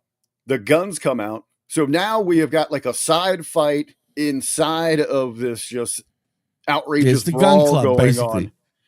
So they eventually fight their way back to the back. So now they've disappeared. My only holdback with a match like this, and it's the same when we go the other way, where you want to be a late entrant into something like a Royal Rumble, that is, all right, next guy out, hit the music. Whoever their closest adversary, like in a storyline is, happens to be in the middle of the ring. Everyone else is laid out. Everyone stops. That guy hits the ring, hits his big spot. Rinse, repeat. Now let's fight to the outside. I'll lay down for the next guy to come out. It's an obvious whoever he's beefing with the most, make your way into the ring so you can come in and hit your spot. So there's no like fluid activity. It's not like the Royal Rumble, man. The Royal Rumble feels the Royal way Rumble's more fluid. just as bad like that. Everybody lays down. So there's a big entrance and a pop, and they come in and hit their finisher on a few people. The Royal Rumble, but if you notice though. With this, the Casino Battle Royal, you notice there's so many guys sleeping for a good 15 minutes that you forget they're even in the match. Like they're just out of sight, out of mind for a good 15 minutes. Well, at least in this match, they can go on the floor and hide. In the Royal Rumble, they have to lay there on the canvas. Which is true too. But unfortunately, there's a lot of them hiding, man. The ring was never filled. Put it that way. It never felt like filled. It felt like you could see every spot coming and how it was working. You could easily forget about who the participants were. Right. Easily. I have a question. So as you've seen this match and you've seen the first match, do you think they should have flip-flopped the card position? Yes. I would have 100%. Yeah, I would have gone with the gauntlet to open the thing. Much more exciting. It was a weird placement, man. Why would you go with number 2 on the card for something even like though that? They already saw 3 matches. Right. But you still could have fired up some people at home, like if you knew that you were going to get your supposedly promised 2 minutes uninterrupted ass whooping. Yeah. This was the perfect I think that would have been matchup. Good open this thing. MJF goes over in this thing. He gets his nice little contract there. So now he is he gets a future opportunity. So I guess he is the new number 1 contender. Was it Mark? Who done their finisher where MJF came in like a hyena and took over the pin? Was it Ricochet or Mark Briscoe, possibly? I forgot who hit their finisher. Then MJF threw him out of the ring, and then that's how he got the 1, 2, 3. Probably would have been Briscoe then. I think it was Mark Briscoe, but they did their finisher, threw him out, and then that's kind of weird because I was just recalling the finisher. They kind of had the same finish to the men's and the women's, but we'll talk about that. It's bizarre. We do have our first really good feel-good moment of the night. That as we were telling you about, we had Adam Cole comes out and vacates the TNT Championship, a very heartfelt speech to the audience. The only thing, and again for Cole, man, that bump card has been used out for a while. Hopefully everything's okay there. They find this one grown-ass man sitting on the floor, and he is bawling his eyes out over the Adam Cole announcement. It was kind of pathetic, man. This guy had lost his shit. But we have Dustin Rhodes, Daniel Garcia, who's out there with Daddy Magic, who goes to commentary for some damn reason, Kyle Fletcher, and Sammy Guevara. This thing goes 15:54, typical fatal 4-way match. Everybody kind of gets stuff in. This is one of those, the match itself felt kind of bad for these guys. The audience completely kind of zoned out on this one. This is where they pulled back. They were not into this thing. How could they be? They weren't promised this match or excited to see it because they didn't know it was happening. 34-minute just melee right ahead of it. Yeah. So it was hard. This is a bad spot for the let me up match. But they do pick up at the end, very emotional moment Dustin Rhodes picks up the win, and they were telling that story. This is his actual first championship in AEW. Obviously, he holds a few championships down in Ring of Honor. He never had a TNT run before that? He fell short in all of those. He just fell short in each attempt that he's had here. So his first time tasting gold, he gets to do it in Texas in front of a hometown crowd, and he is overcome with emotion. Post-match, his sons come out and celebrate. The Von Airs come out and celebrate. And they, the little tease of Sammy over there, who had just been bested inside of the match. He wanted that championship himself. The tag team partners embrace, and we have a nice little celebration there, Bet. A lot of crying. Feel good. Crying. I'm crying too, but it's like you can't see it through the stream. StreamYard's fucking up. You can't see my tears. Yes, right. So we do have the next one is one of our first big matches. We had the big build up going into the show here. Swerve Strickland and Will Ospreay. They're going to be taking on the EVPs, the Young Bucks. Big stipulations on the line here. If Ospreay and Strickland fail in their attempt to get the W from the Bucks, they will not be able to challenge for the AEW championship for 1 year. I know you guys have been talking about that over the couple weeks and what that could mean. I actually don't know what happened here. I didn't see anything on social media. If the Bucks lose, they are stripped of their EVP responsibilities. We do get big entrances here. This is our first big entrances of the evening. Ospreay gets the Assassin's Creed for you two, your gamers. Okay. You got the ninjas out there doing their kind of stuff. You get the big entrance for him. The Swerve one. This is probably one of the biggest, what the F moments of the entire show. That we get a JoJo Offerman sighting. She's out with the microphone. JoJo's out there. Jimmy, what the hell is she singing? She was singing about my dude rocks me. She singing for 4 minutes. Is that her big hit? Her big hit song, Jimmy? It wasn't no. It was where she's filming at her grandma's house where she did the video. It was something else. But it was Swerve's original indie theme song that everyone knows him for. Oh, was it? Oh, yeah. Yeah. Okay. Yeah, everyone knows. I had no clue. Ain't Nobody by Shaka Khan? Exactly. Spot on. That's what it was. Okay.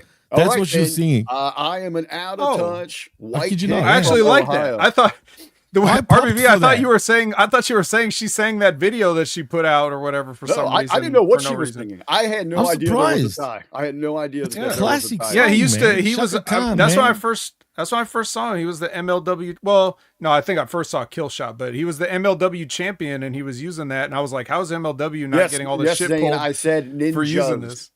I don't want to get that confused with anybody when I'm talking about Swerve in the segment. I said ninjas, okay? No, I got it.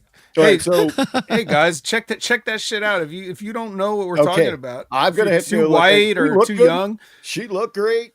So she sings that. When I was watching her there, I'm thinking if you really want to get Ricochet heat, team him up with his wife. People will hate on that dude.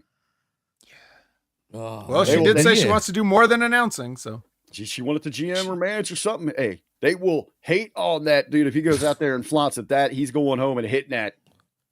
But in saying that, JoJo did sing it pretty nicely. It was it was her way. Right. And I was way off. I was like, I'm gonna go listen now. It doesn't go for long. I'll be right back. Into Swerve's. It does get into Swerve's theme though. Like she sings a little part of Ain't Nobody, and then it gets into fucking to his actual. Right. I'm learning here. It's a classic song. Then it hits. You know that song, RBV. You probably just didn't recognize it in the stadium setting. Everybody knows. Trust me, you will know the song. You'll know the song 100%. Then the Bucks make their way out. They where are they going? They head off stage. What classic R&B song did they come out to? Hey, they getting some heat. As the founding fathers, they come out. They do their little pose thing, and then they start taking off. They're heading for left field. You don't know where they're going, and they come back out in an old wooden ship, just like the founding fathers crossing the Delaware. They're making their way through, and they're having. Justin was doing the ring announcing, and he's reading this credo about how they are responsible for bringing the elite to professional wrestling and all that. So a good little hate spot for them in their entrance. Well, you know what's funny, actually, Rick? This wasn't the first time they've come out to that entrance. That's the second time they've done this before.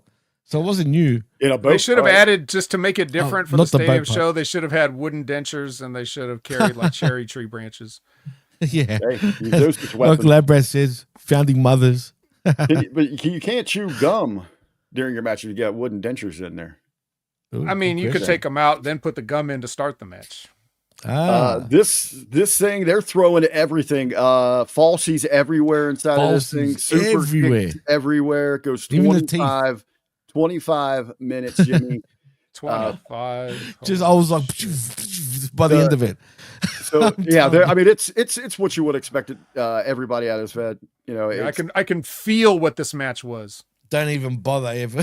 Don't even but bother. But I know, you know, the finish though. You guys have been talking about this for a while. Yeah, kind of weird. It's just for Ospreay to, you know, take that 1 year hiatus to build up it going made back sense. across the drink.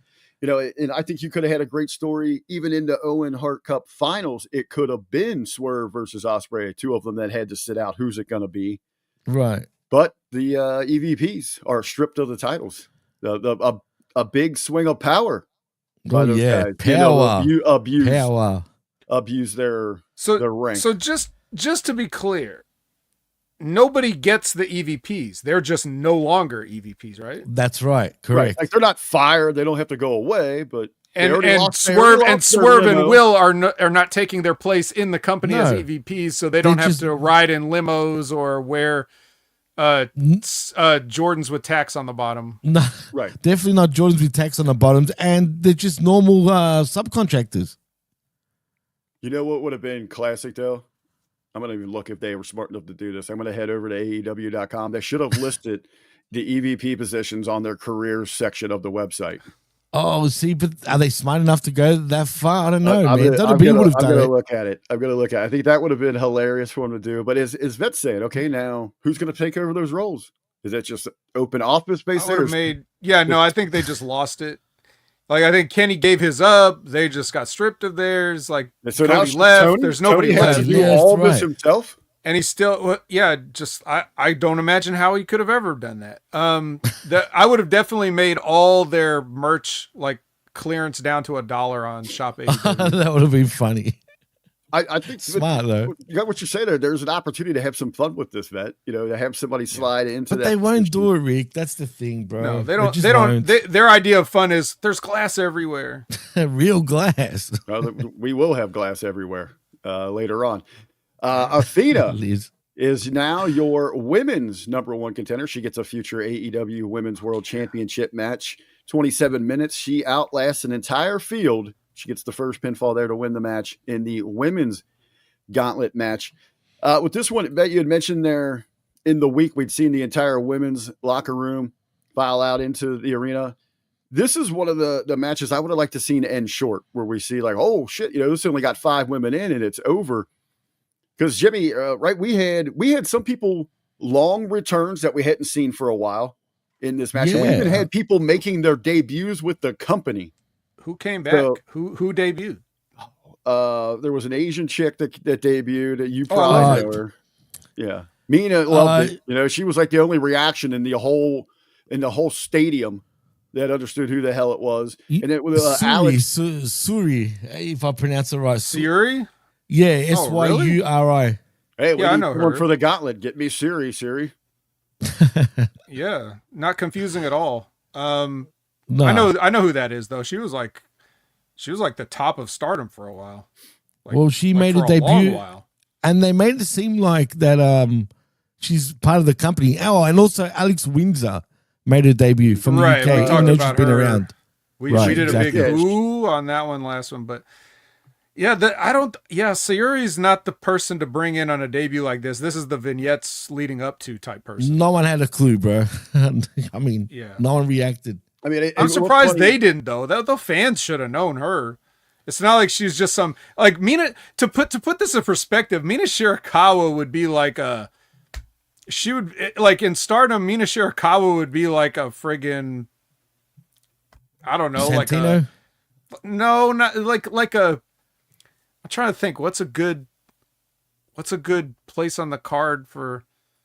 I don't know. Oh, was she upper mid card when she was in Japan? Just not the top. Sayuri was like the top. Sayuri was like a top, like a Cody Rhodes for a while. Really? Okay, all right. What was she? It was, like over there, like maybe like an LA Knight, somebody that they know they could heat up when they need it, but they could just kind of keep it that next level. Yeah, I don't think her character works over there compared to the US though. Yeah, she wasn't closing they don't love shows. Big giant though. Titties bouncing around over there.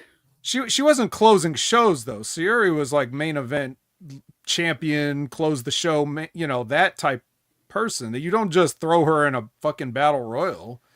Wow. Even if the people, but whatever. Anyway, so who else? Anybody else debut or return? No, that was it. Yeah, you get your usual spots in this thing. But Mina looks like she's got this thing won. They're even excited. They're putting it over.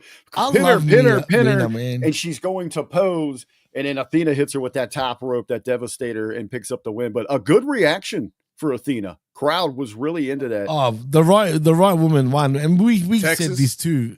Yeah, exactly. And we were talking about this. We were saying she should win this battle royale, right? A long time coming, no matter what. Absolutely. What division, the longest reigning Ring of Honor champ of all time. And we've seen them tease it a little bit. And it seems that audience has been hungry about it. They're finally getting the payoff for a big win for her.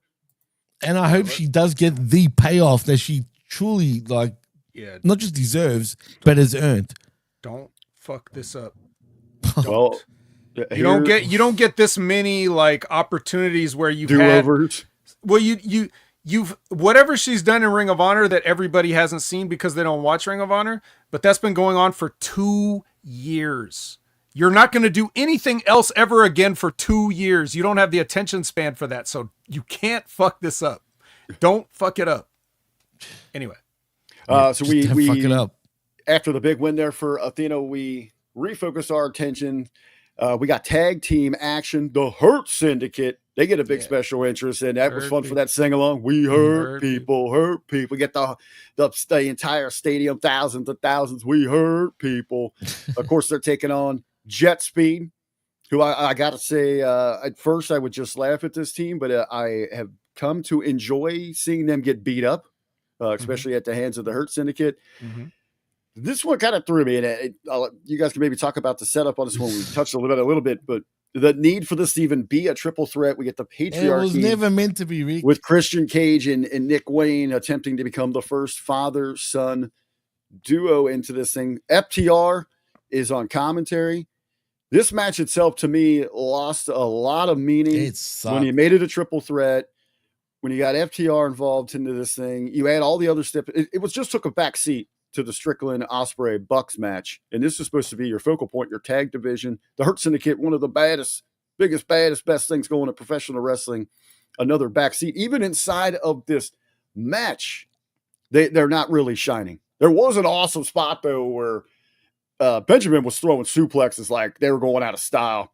And he hit Speedball with one over the top rope out onto the rest of the field. So that was kind of cool, but kind of a schmozzy finish, and kind of the post-match gimmick takes over, but a schmozzy finish. Yeah, forget the match because it's all about the post. What happens? Where Lashley gets into it with FTR, shoves both of them down. He makes his way back into the ring. FTR's up on the apron, distracts Christian, and he eats the spear. 1, 2, 3, match over. Champs, get the hell out of here. You're an afterthought. The big story here, Vet, the chat, is the patriarch Nick Wayne. They turn on Christian. We called these two, Vet. Oh God, yeah. I already see where they're going. God damn. Mama Wayne is in control now. She's calling the shots. She's up there. She looked kind of good in control as the shot caller. Sure. She has that presence about her. She's got the. I know what you're saying. Well, all those late night restaurant shifts. The manager didn't come in a lot of times, so she had to. Yeah. Got him the fuck up. That's why, right? So FTR's still hanging out there. So they're getting ready to hit him with the Charlito and cue the music. Cue the music. Here he comes. Everyone frozen in place. Can't swing the chair anymore. Thank God. Thank God. Sabian was like this with the chair, dude. He was like, thank God, because it took Cope 5 minutes. We got. Not he does where he runs to the edges, so he can hit these guys. He still did that, did he not? Yes, he still fucking did that, bro. Then we get pyros. Then he makes his way down the ramp, pauses and does more pyros. Everyone's still paused in the ring here.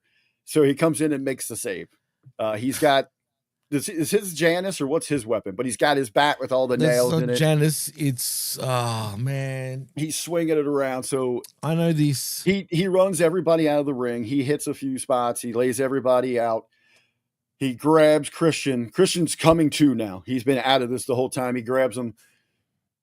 Christian, go find yourself. And then he leaves. And Christian's like, wow. Yes. And Christian is left puzzled and wondering. He has some soul searching to do. Oh, man. That sounds like the shits. You know, the only difference between that and the first Spike, time thank you, Todd. Spike. The first time that Edge came in with his debut, the only difference is he got like before all that stuff you said, he got the video playing of him and Darby driving around the streets. Like he got to do that. So that tacked on like a few more seconds to the overall package. So they actually shortchanged the people at the stadium show here is what it sounds like. But yeah. So just to continue my crusade against Adam Copeland, like everything he does fucking sucks a dick. And this sounds like it was no exception.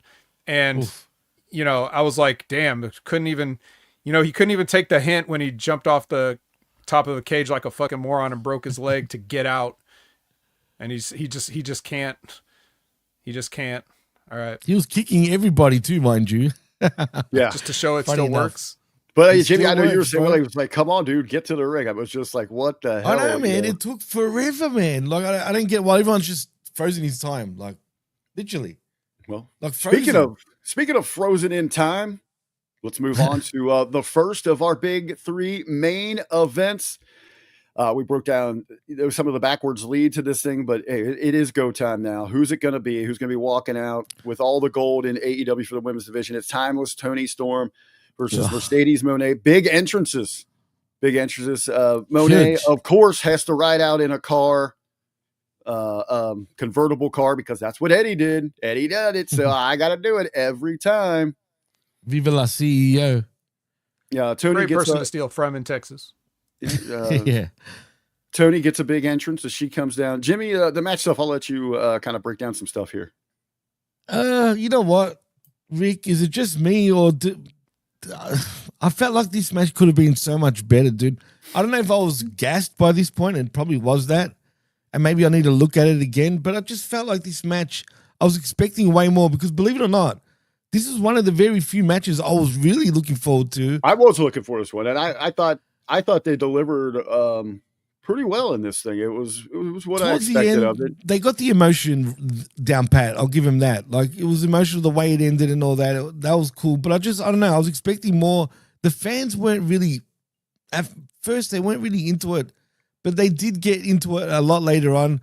And to my horror and to my surprise, in many ways, Vet, because Toni Storm defeats Mercedes Moné to retain her title, but she did give Moné a Storm Zero off the top rope, which looked pretty brutal and pretty cool. In the finish, because at one point, Toni hit her with, just down on the mat, hit her with 2 or 3 Storm Zeros. Yeah, it was a lot of false Mercedes kicks finishes. out. It's like, well, again, you're going to have that in these types of matches here. A lot of falsies inside of this thing. Yeah.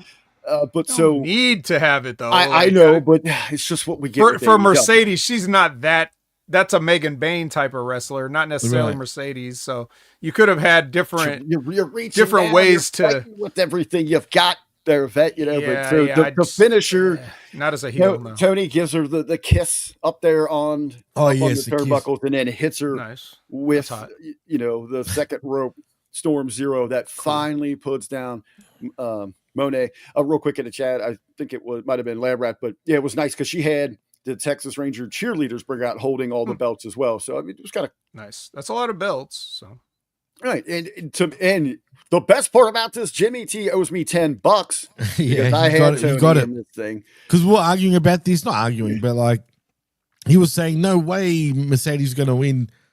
It's going to be friggin' Toni Storm. I thought it was right for the storyline to have out of Moné going anywhere. You got it, man. Able to win these belts. The one that she can't get stands above all and it makes the AEW women's title look so much better than all those others.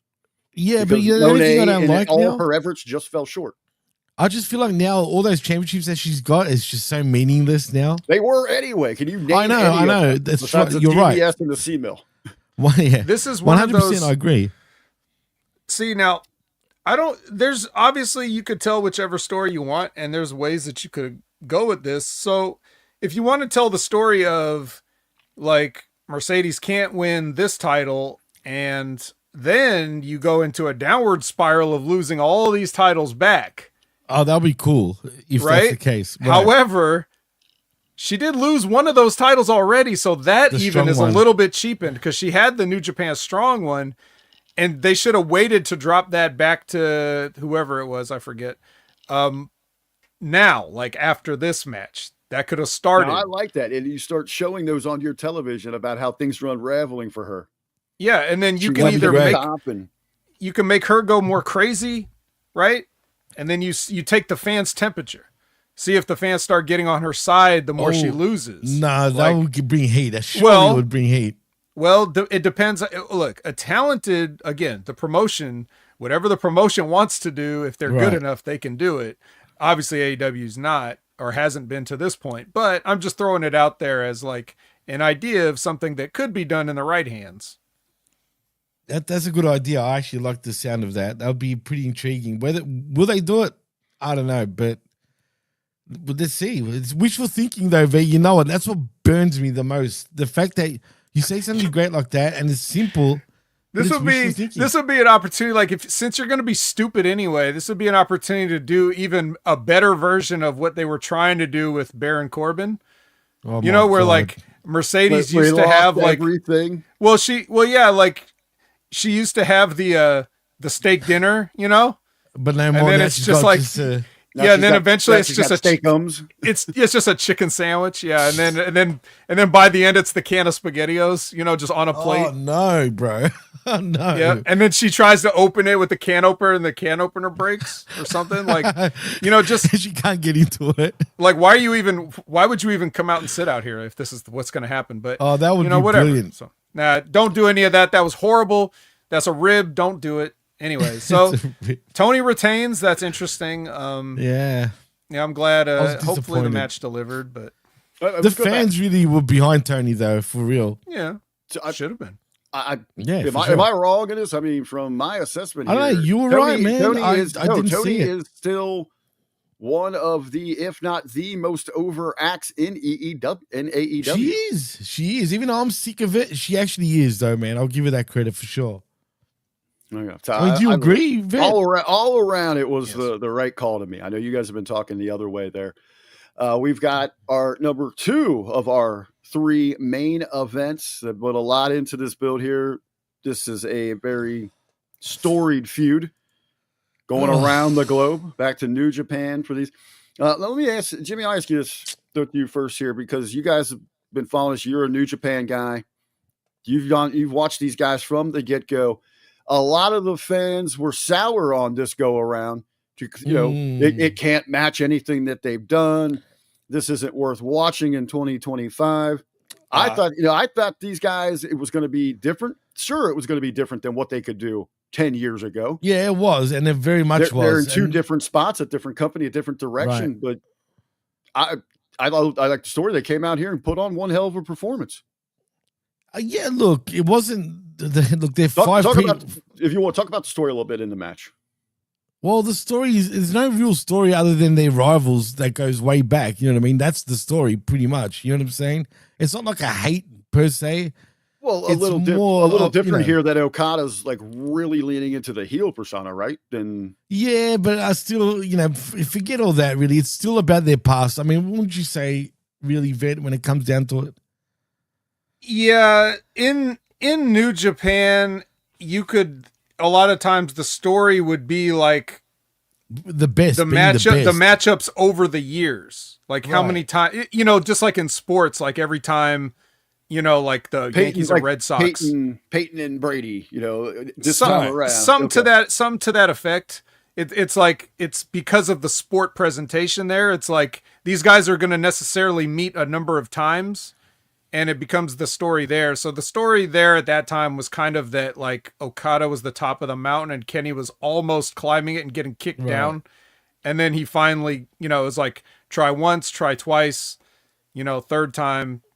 It was a big deal when he finally right. So that was kind of it was a long-term story with they don't really like, they don't have to come out and do promos in the ring they don't really do that. It's just a card. No. So anyway, moving on. I actually did see some of this. I couldn't finish all of it. It was long. But I like one of the big differences that you're going to see. I don't know what I see what you're saying about the fans talking about before the match. After the match, I don't know what anybody said. I haven't got the temperature of that, but neither do I. I was surprised about that because I intentionally went this morning trying to get reactions and where people felt, especially about these main events. And I didn't see a lot of conversation about this. Okay. So this is something that I would have known ahead of time and I was confirmed by what I saw. But here's the thing. No matter what kind of match they have, it's never going to live up. Well, no, it's not that. They could have put on a carbon copy of one of their earlier matches, like Down to the Move. But because AEW shoots their show a certain way, it's not going to look as good. When New Japan shoots a match, they're the best in the world. They're better than WWE when it comes to like framing a match with the angles, the coverage, they know, like all those guys are so on point. WWE has all the money and they have the tech, but when you're watching like a New Japan main event or something, like everything they do from the dissolves and transitions during the entrances, it absolutely makes you forget for a second that wrestling is phony and you think you're about to watch a big bout. AEW, WWE, nobody can replicate that feeling. And if you've ever been to live wrestling, and Rick, this, and Jimmy, this, when you're at live wrestling, you just sit there in your seat and that's what you see and that's what you get.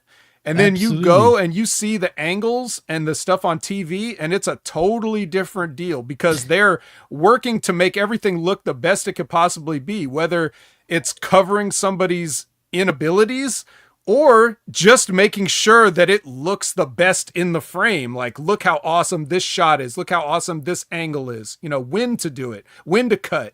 Those things, like, you're not going to get that. So anybody that goes to see it live, you all see the same thing. But the difference between production value. So even if this match was as great as one of their previous matches, AEW can't shoot it that good. That's my point.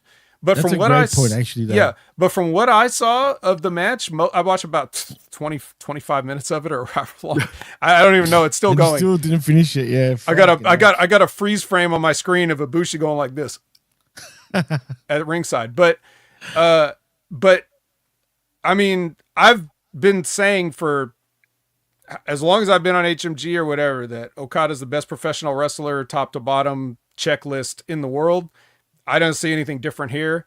I love listening to Jim Cornette be wrong about him. Like, just completely contradict everything he's ever said about wrestling philosophy, talking about one guy, the one guy that does everything he always says to do, and he's shitting all over him. It's just ridiculous. So I can't wait to hear his review of this match. But yeah, that inside of itself should be a conversation. How much of this show was Cornette even able to get through? Yeah, I don't think he watches, but it's so good. So he's still good. This match is good. I didn't see the finish. I know who won, but I didn't see the finish, so I don't know how that played out. But just the thing, the little details that Okada has that he does in the ring, or little facial expressions, or little attitude things, just always being in the right place at the right time and knowing what to do.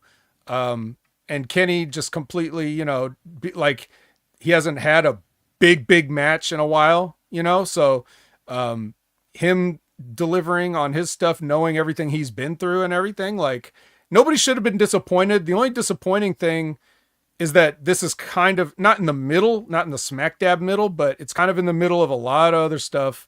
And by the time you get to it, you triple may be main event. Exhausted. Yeah, triple main event. That's the other thing. Nobody in New Japan ever had to follow these guys. So, you know, I enjoyed what I saw, but I didn't see all of it. So you guys can fill in the rest. Jimmy, Well, you were pretty. go ahead. Go ahead. No, I was going to say you were pretty close to the end, though. Actually, funny enough, Vet. If you actually watched the 5 more minutes, you probably would have seen the finish. And you know, the finish, of course, was you know, Okada blasted Kenny with the Rainmaker for the victory. Okada slips out of the one-winged angel. Yeah, right. He was about to put him in the one-winged angel. The kill shot there. The lariat, the Rainmaker lariat for the victory. And you know what? The right man actually did win the match. Jimmy, let me ask you, what about speculation that this might have been Omega's swan song? This might be the last match. Well, if you go, he was on the Meltzer show, whatever it's called, Wrestling Observer, right, last week. And you know what, man? I haven't listened to it yet, but I've read a few, transcripts from it. And going by what he said, man, I mean, he knows himself. He's towards the end of his career. The way he describes his diverticulitis, however you pronounce it, I probably got it wrong, but still, you know what I'm talking about. Some serious shit, too. Literally serious shit, but not just serious shit. He was saying to Meltzer that every time he has a big match like this, for example, he can't get out of bed for 3 days, man. He's in that much pain, and he feels like that this could possibly be, he doesn't know how many matches he's got left in him. He's in that much pain. He's hurt all the time. He can't get out of bed. He has to get onto this different mindset. That's what it is, because I know Stevie has a video up about it. And that was a great video, dude. Yeah, the way Stevie, what he said is there's a whole thing about Kenny on Stevie's show. I highly recommend you go and check that out, everyone. What he says about Kenny is spot on, dude. And I hope, Kenny actually sees that, because he wants to reach out to Kenny. He actually wants to contact him and talk on a personal level. I just hope Kenny's all right, man, and he can go for another year at least. You know me, I've never hit it. I'm a big Kenny mark. Always have been. I don't like his shit today compared to back in the day, you know what I mean? But if he ain't getting out of bed for days, I don't know. So that's what he said, man. And if that's true, I mean, shit. Well, you know what I mean? Talk about you can't tell a wrestler when to hang it up. He's got to know, and a lot of times they don't. That's the sad part of it. It sounds like he does, but here's the thing. Seems like he does. Here's the thing, though. With everything he's been through recently, personally, my feeling is, I just don't think he's given himself the proper time to recover. I think what he needs to do. Someone else said that. That's what I think. What he needs, what I think Kenny should do. I'm not gonna say needs, because that's but I get what I would advise Kenny do is step away from the physical part and really heal. Like don't, because this whole time that he's been dealing with this diverticulitis, he's in the back of his mind like, I got to come back. But you got to get that out of your mind and say, I'm done until, because it's always those people that are told they're done, and then they have to take the time off, and then they come back, like the Daniel Bryans and the Edges and whatever, but he needs to actually heal. Don't come back too early. Let your stomach and intestines and everything fully recover. Wait till you're so bored of being healthy that you're like, you know what, I could go. And then you can train, and then you could come back, and you can have a last run, and it'll be a safe last run, because there's nothing that Kenny can really do that he wouldn't be able to do later. Right. A lot of his stuff is like just running and hitting a stiff knee. Like, you could do that in your 40s, 50s. It's no problem. Okay. So you're right. Yeah, just hit a bunch of V triggers all match. Bunch of Goldberg stiffies. came back and did nothing but hit spears and stuff. So it's just whatever. It's just, but the important thing is to take care of yourself. Make sure you're 100%. Don't come back at 85%, even 90%. And risk tearing your intestines back open. Just without the pressure of feeling like you have to come back. And the same thing with Adam Cole, without feeling like you have to come back.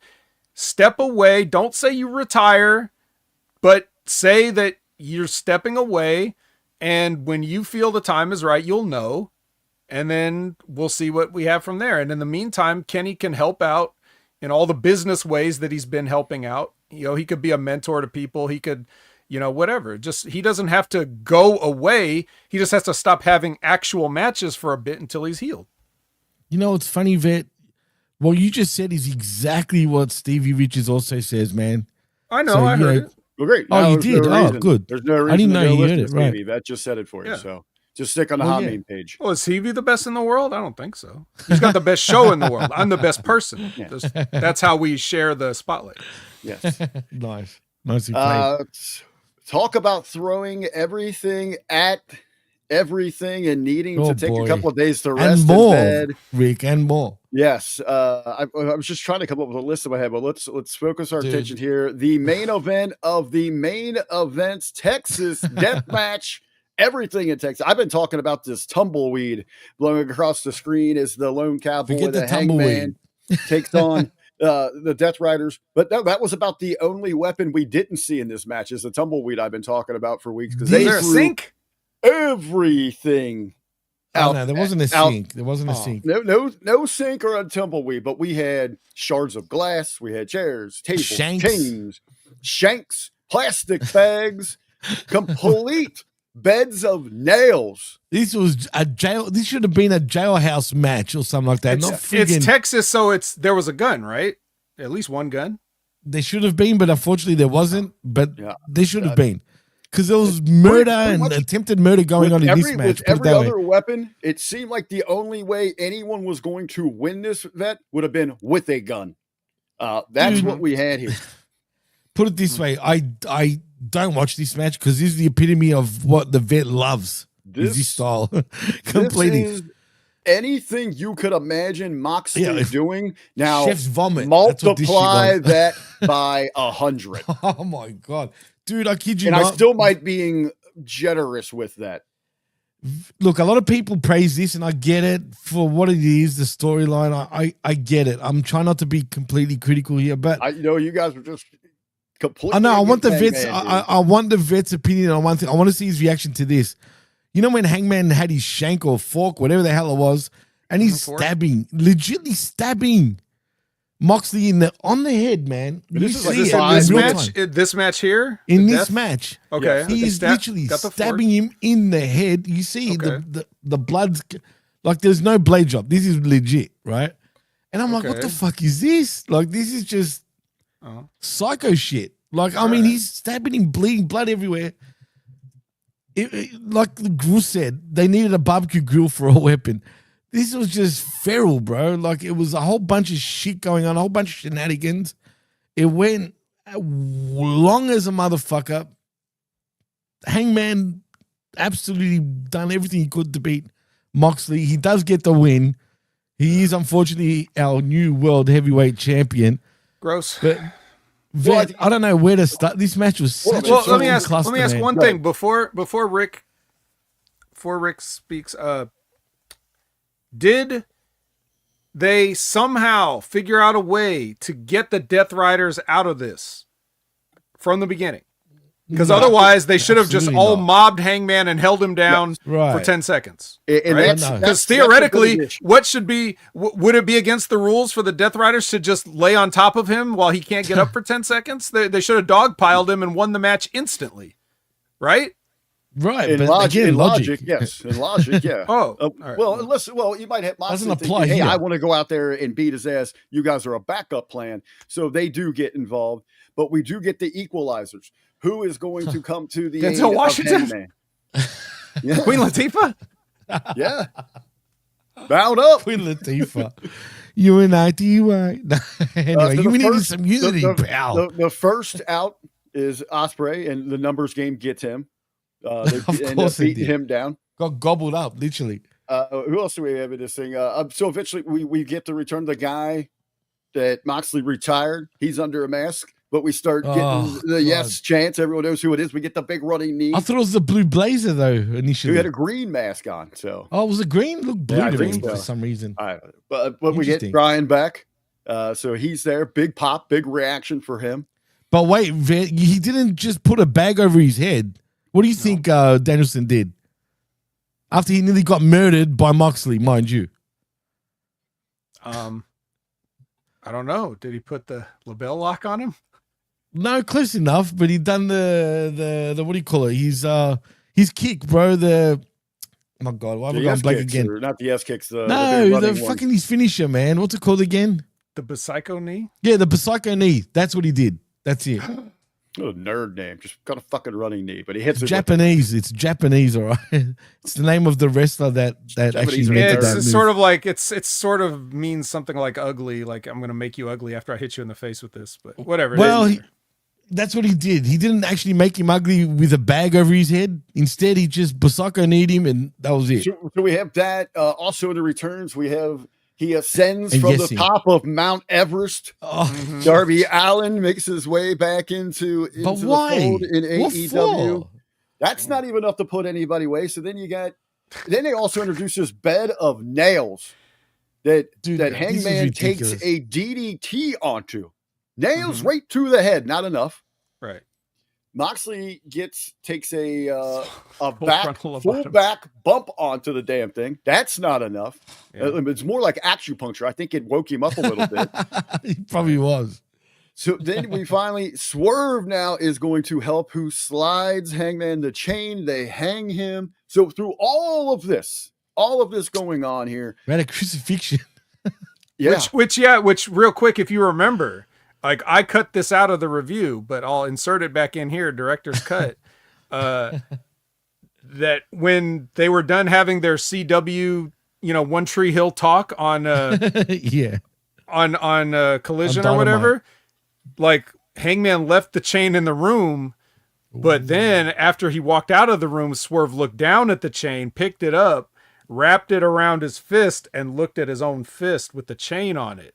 Long foreshadowing storytelling. This here, what you're talking about now, using the chain. Yes. And very nice. Swerve had felt that himself before. He was on the other end of that, as John Moxley was.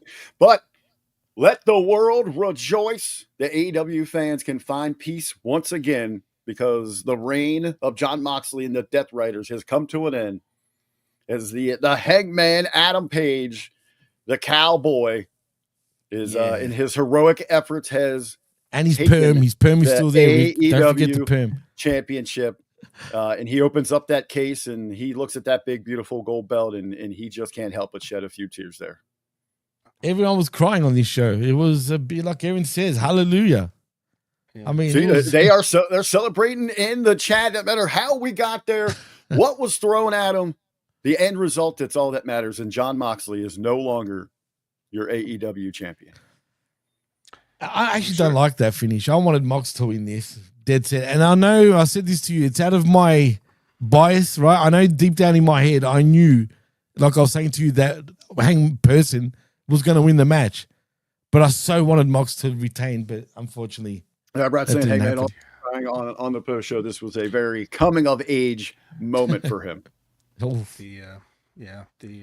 only person gentlemen, so we have the biggest show, All In, for AEW. We've got new directions. The Bucks, they have been stripped of their powers. The EVPs are out. The Death Riders have lost their hold of the AEW World Championship. A lot of which of course, as you know, now that John Moxley is briefcaseless, I mean, he could still have the briefcase and do the exact same thing he's been doing. There's just no championship inside it. I don't know what else would preclude him from changing any of his plans. This changes absolutely nothing technically, but I'm sure he'll be too devastated to carry it out. But anyway, continue. You can carry whatever you need in there, right? He can say it's a fake belt. That was a toy belt. He's still got the real world championship. I guess that could have been a moment if they actually opened up the briefcase and there was nothing in there, or like that would have been brilliant. Like one of those fake can of nuts and a bunch of like snakes jumped out or something like that. The fake can of nuts. That would have been a great send off for All In there in Texas. Gotcha. Yeah, jump scare for Hangman. Yes. That would have been. They could have had butterflies fly out. But gentlemen, as you guys are responsible here on the Hami Media Group platform each and every week, you sift through the wreckage. But as we turn the page, no pun intended here, what does this mean for brighter days and going forward for AEW as a whole after this big show, and they start kind of build towards their future? There's a whole. I'll leave that to you. That for you. What does it mean for the future? Absolutely nothing. There's been nothing planned beyond this point. I'm not sure anything was planned to this point.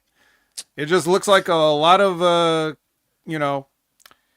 painted into a corner, so this is what we got to do. I was even interested. It was kind of interesting to like even listen to you guys break down the triple threat tag team title match, because I didn't know who won that. And that was an opportunity to get the belts off the Hurt Business without beating them. But it sounds like they didn't even do that much. So that just kind of shows you like very little foresight. It's very much, Apollo Creed and Rocky 3 booking. There is no tomorrow. Everything has to be done right now. We have to do everything in every match right now because, the world is going to explode any second. So we just have to get all of our shit in and leave nothing for tomorrow. So now that Hangman is the champion, and as I've already laid out, Hangman being the champion of AEW actually changes absolutely jack shit of fuck all about what John Moxley and the Death Riders want to do. They can still storm around arenas, kidnap people, try to murder them or whatever. It has no bearing on who's the actual champion of the company. They still have their trios championships. Yeah, so it's like, right. What does it mean for the future? Nothing. It's going to be the same thing. Jimmy, are you expecting any changes, or are we just rolling on? It was even worse. We're going back to the future with this shit again. Like Hangman, how many times? Is this the fourth time now he's champ at this point? It's only the second. It's probably second. But the fact that the fact that he was ever champion at all, it's like, yeah, we've done this. It's not that novel of an idea. So yeah, that's crazy. I don't know what's going to be different this time than the previous time. I do want to see, though, what they do with the Dick Riders at this point, because usually with AEW, they seem, when they're the thing, like the whole thing of the show, once they lose the World Championship, it's like they disintegrate. It just goes poof, and it's done. That's one thing I've noticed with AEW a lot of the times, they just stop. And I've got a feeling, don't be surprised if they just fade away now. It's so corny. This whole, like, the whole wrestling bubble world that they create is so corny because not only do they keep popping it on purpose, like I said, with all the exposing the business post-show shit they do. So they create this bubble, then they pop it, then they put the bubble, they blow another bubble, and then they pop it again. So in this bubble, it's like, not only it's AEW, but also WWE does the same thing where it's like, a lot of popping. If you're the champion, you somehow run the entire business. Yeah, like when Roman Reigns was the champion, it's like nothing could stop anybody in WWE management from doing anything about all of that interference that was happening in all those matches, like all that ridiculousness. They couldn't force him to defend the belt more often than 15 times in a year or 2 years or 3 years or however long it was.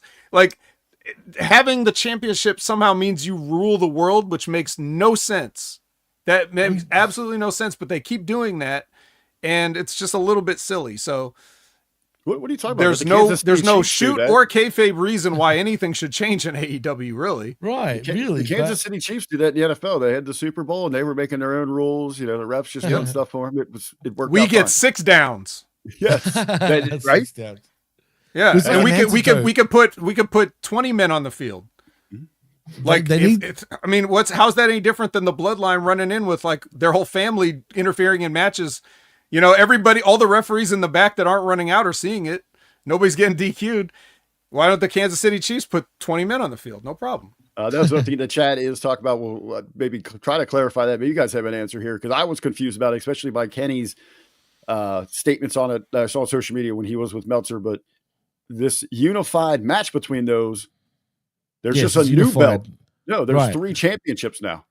So basically we had 2 Intercontinental Championships, basically. So it's like a triple crown champion now. So they're still going to have the Continental Classic and all of that. So it's going to be interesting to see how that sorts out. Actually, but they said it was unified. Right. That's what it's called, the Unified Championship. They're calling the new one the Unified, but somehow the other 2 still exist. What? Yeah. Wait a minute. All right, let's end this show. I'm tired of this. that just head fucked me. Then I'm like, no, don't say that. We're running in a loop now. But yes, all right then, ladies and gentlemen, that is your weekend AEW from Dynamite to All In Texas. A total there of about 14 hours. Wow. We knocked it out in just about 2.5. But wait, Rick, there's more because we will be back actually tonight, 10 minutes right after Evolution actually goes off the air. We're not sure exactly when Evolution is going to go off the air, but when it does, we'll be on 10 minutes right after it does go off the air. Between 9:30 and 10. Right, somewhere along those lines. So look out for that, where it's another Smack Attack, but this time it's an extra Smack Attack. We'll be covering those two particular shows.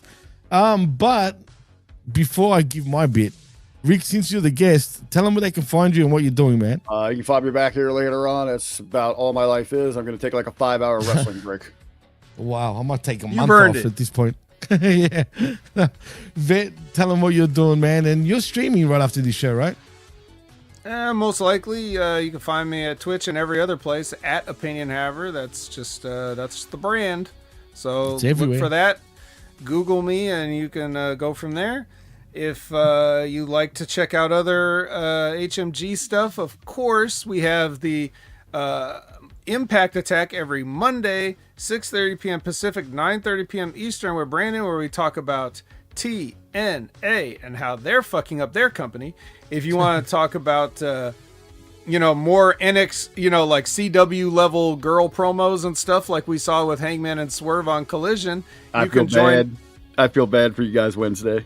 You can find Big Ray and myself every Wednesday at 8 a.m. Pacific, 11 a.m. Eastern for the Next Level Wrestling Review show. We talk about the NXT portion of the partnership, and we've got other great channels that we want you to check out aside from HMG, including Wrestling with Rip Rogers every Friday, except for this past Friday, but every other Friday at 9 a.m. Pacific, noon Eastern, concrete time. I was actually asked to fill in this week, but I wasn't able to, sadly, on Friday, so maybe next time. But we've also got every Friday, we already mentioned, the best wrestling program in the world, the Stevie Richards Show. Nobody can touch his production. He is the New Japan of pro wrestling show production. It's a show, not a podcast. Although I listen to it as a podcast. But check out the Stevie Rich Show every Friday.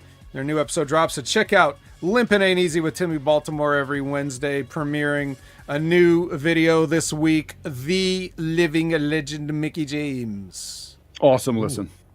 Absolutely awesome listen. Shout out to Timmy Baltimore. And as far as I go, look out for an all-new edition of the Smack Attack Extra, where you'll find it tonight again, 10 minutes after Evolution finishes and goes off the air. You'll find me and RBV right back in the saddle, talking all things Saturday night's main event, and of course WWE Evolution. And also go and check out the Smack Attack we did yesterday too, which is right here on Humming Media Group's YouTube channel and on channelattitude.com. Also check out I Like It Raw. If you like your WWE Raw, then tune in every Tuesday mornings at 10 a.m. Eastern with myself and Big Ray Hernandez for your Raw review show, I Like It Raw, every Tuesdays, 10 a.m. Eastern. Now featuring less Seth Rollins. Yeah, it's true. Interesting.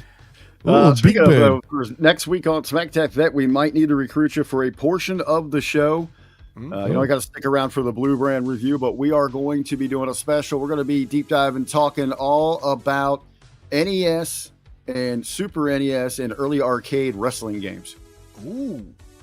So I figured go to the vet for that. I am the right person for that. Yes, I've got a bunch of questions. Jimmy was trying to answer, and we said, you know what? Let's just dedicate half the show to it next week, so we'll have a little special episode. Yeah, Jimmy's just terrible. I mean, look, he's not even here. Oh, hey, Jimmy. Mike, my browser crashed. But what were you saying? We continue. I was just saying we're throwing out an invite there to Vet to join us for at least half of next week's Smack Attack, because we've got a video game special that we're going to be putting together, wrestling video games, talking to our early arcades and the NES and the Super NES. Yeah, join us for that. Actually, Vet, you'll be perfect for that. I'll see what I can if you guys are working in my schedule. All right, cool. We'll obviously discuss that during the week. And is there anything else we need to promote? I think that's about it. I'll just wait for you to hit end, son of a bitch. Well, in saying that, I am your host, Jimmy T. He is my co-host, the best in the world, Jamie the Vet Williams. And of course, we got R to the B to the V. And you've been listening and watching the Ricky. Hey, you want to do one, Rick? You want to do it? Here, yeah. Cue him up, Jimmy. Get it out of here. Get it out of here. Say Wreckage. Just say it once. I'm about to go wreck some Skyline chili right now. Oh, you heard the man. So, in saying that, thank you for watching and tuning in. We'll see you later on tonight for the Smack Attack Extra. Till then, peace out and goodbye.